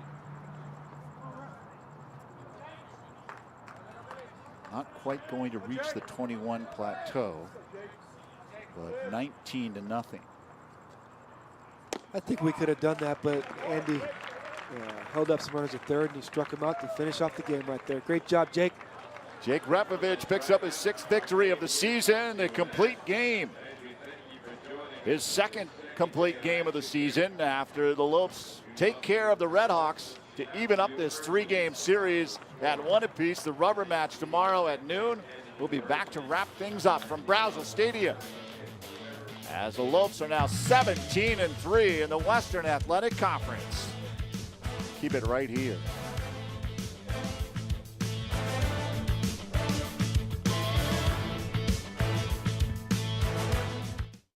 Learn the art of hospitality management at Grand Canyon University, right in the heart of Phoenix, Arizona, a top tourism market bustling with opportunity for our hospitality students.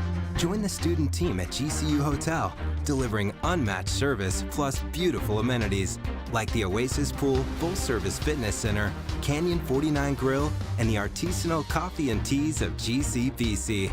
Enjoy hands-on training, leadership opportunities, and learn golf management on the rolling greens of GCU Championship Golf Course, featuring over 7,200 yards of expansive tees and tree-lined fairways. Plus, a brand new luxury clubhouse, golf pro shop, and restaurant. Across every enterprise, hospitality management at GCU is your chance to network, learn, and grow. Find your purpose at Grand Canyon University. Private, Christian, affordable. Visit gcu.edu.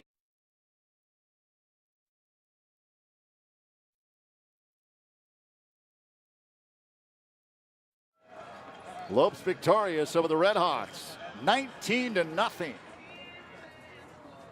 Wow, that was hurting. They put on Seattle University, but they'll be back 12 noon tomorrow, and the Redhawks will be ready to pick up this rubber match. So the Lopes will have to gather it back up, refocus after a stellar performance here tonight. Jake Ravitch, the complete game, 6-3 on the year now.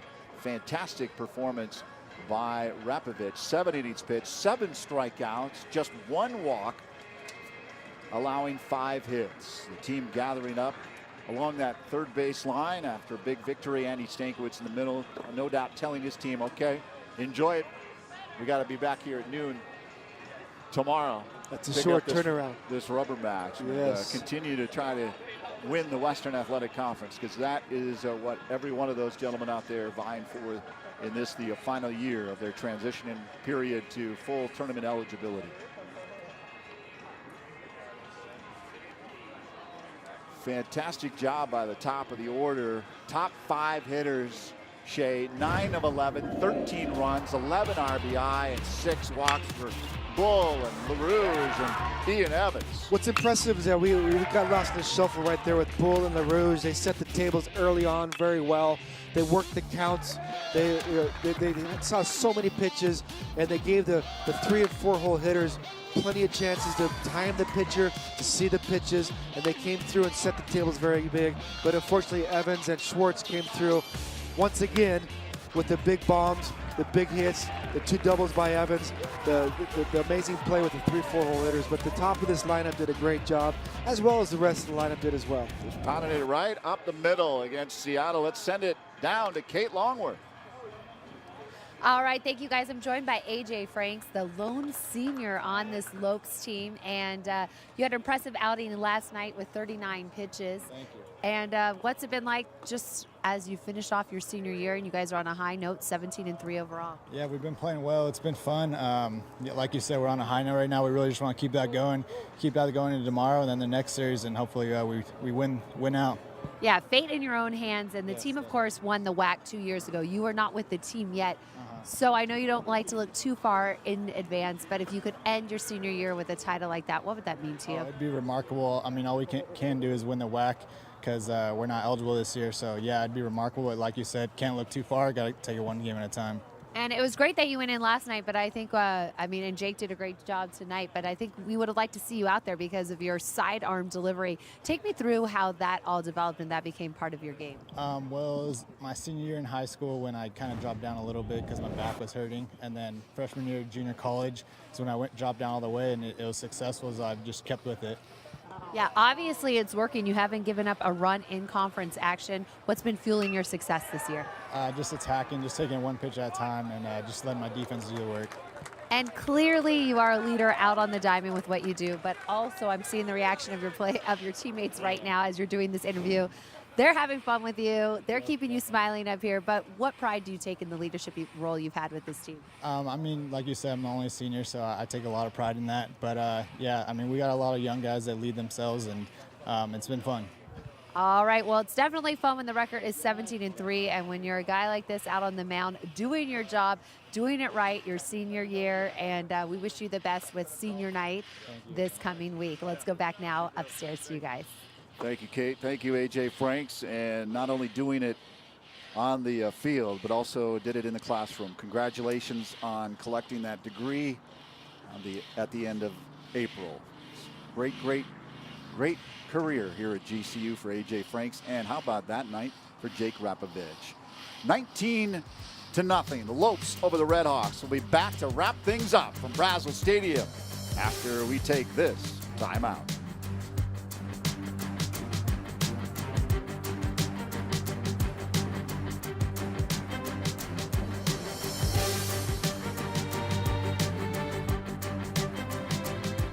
Hi, I'm JC. I am a freshman here at Grand Canyon University. I'm majoring in Christian studies and minoring in psychology. The possibilities here at GCU are endless. There are so many resources for me to be successful. I want to be a pastor, so I've developed this program called Weekly Words. Basically, what we do is we go out to an awesome place in Phoenix and we film a 3 to 5 minute word. Coming down here to GCU and seeing everything that they were doing really encouraged me to take the gospel to a contemporary outlet. The Christian community here is modernized and relatable. This is a safe place spiritually for people to grow. I think GCU is preparing me for a world outside of that protective bubble that we put ourselves in. They really encourage the school spirit here. Games are absolutely insane. I count myself a Havoc, so I'm a little crazy. Havocs are the embodiment of everything a GCU student wants to be. Find your purpose at Grand Canyon University. Private, Christian, affordable. Visit gcu.edu. Beautiful evening. Things are starting to get a little chilly. Yeah, it was 86 at game time, first pitch, and temperatures are expected to cool down a little bit. But the Lopes were red hot tonight, 19-0 over Seattle University. Now 17-3 in the conference. They improved their overall mark at 23-22. They look to win yet another conference series victory tomorrow. The rubber match at 12 noon. Shea Hillenbrand, this one was a very difficult game to try to decide on a player of the game. So we've gone with co-players of the game. Yeah, I'm emotionally exhausted right now. Yeah, that was absolutely amazing. Like can I spend the night here? The comfy confines of the Brazil Stadium press box? Yeah, but the first player that we got to say for the player of the game is Garrison Schwartz. Okay, this guy right here, he had an amazing night. He went 2 for 2 with a home run, 3 RBIs, 3 runs. Came through once again as he's a leader in conference with the batting average. But the big play is a Superman play in right center field to be able to keep the ball in front of him on the double, to keep the no-hitter, the shutout intact by Jake. So it's one of those things that were really great to see him playing tonight with that home run right there. That was more than a bomb. And then that big throw, he threw a shoeless Joe out at second base to be able to get him. Shoeless Joe Sutton when his shoe came off and throwing that throw out. The second co-player of the game has got to be Jake Ravitch. He threw a great game. 7 innings pitched, 7 Ks, 5 hits, 1 base on ball. But the stat that stood out the most to me was he only had 2 times tonight where he had hitters in a 3-ball count, which is awesome to see when a pitcher's up by that many runs throughout the game. Jake's being able to command the strike zone, get in his rhythm. You can't hit that pitch right there with the left. That's very, very frustrating. Another left-handed pitcher, or hitter, excuse me, being able to throw that fastball. Another left-handed hitter right here with that nasty slider. Another left-handed hitter with that changeup. Another left-handed hitter right here. The fastball inside. So awesome to see the confidence Jake had out there, the composure on the mound, being able to get in his rhythm and drive that ball through the zone, pounding the zone all night, 7 innings. I believe this guy right here, Jake, would have been able to throw 9 innings, a complete game with only 96 pitches right here, 64 strikes, 32 balls. Great job, Jake. Great job, Garrison. And how about the catcher, kind of a late addition, Josh Meyer? Looked like he was penciled in. And then you guys, this is my first time here. You guys make me pick player of the game, and we got Barnes here as a late scratch. We had a late scratch in the lineup, comes with 2 great hits, but most importantly, this play behind the plate, I don't understand. I don't think anybody understands. Those are 2 great hits right there. What a great job by Barnes coming in, and here's that play of catcher. Off the forearm, didn't even see it, off the palm of the hand, but he threw his mask out of the way, off the palm, off his forearm, threw his mask. At that point in time, he knew he had the play, and he tries to keep his composure like he's Joe Cool. Yeah, he wanted to smile so big right there, but he couldn't show that to Jake out there because that's his battering mate. He needed to stay focused, and what a great display all the way around by GCU baseball. Great job, boys. Very aggressive right from the get-go, though, by Andy Stankiewicz. He had the runners moving, a lot of hit and run early on.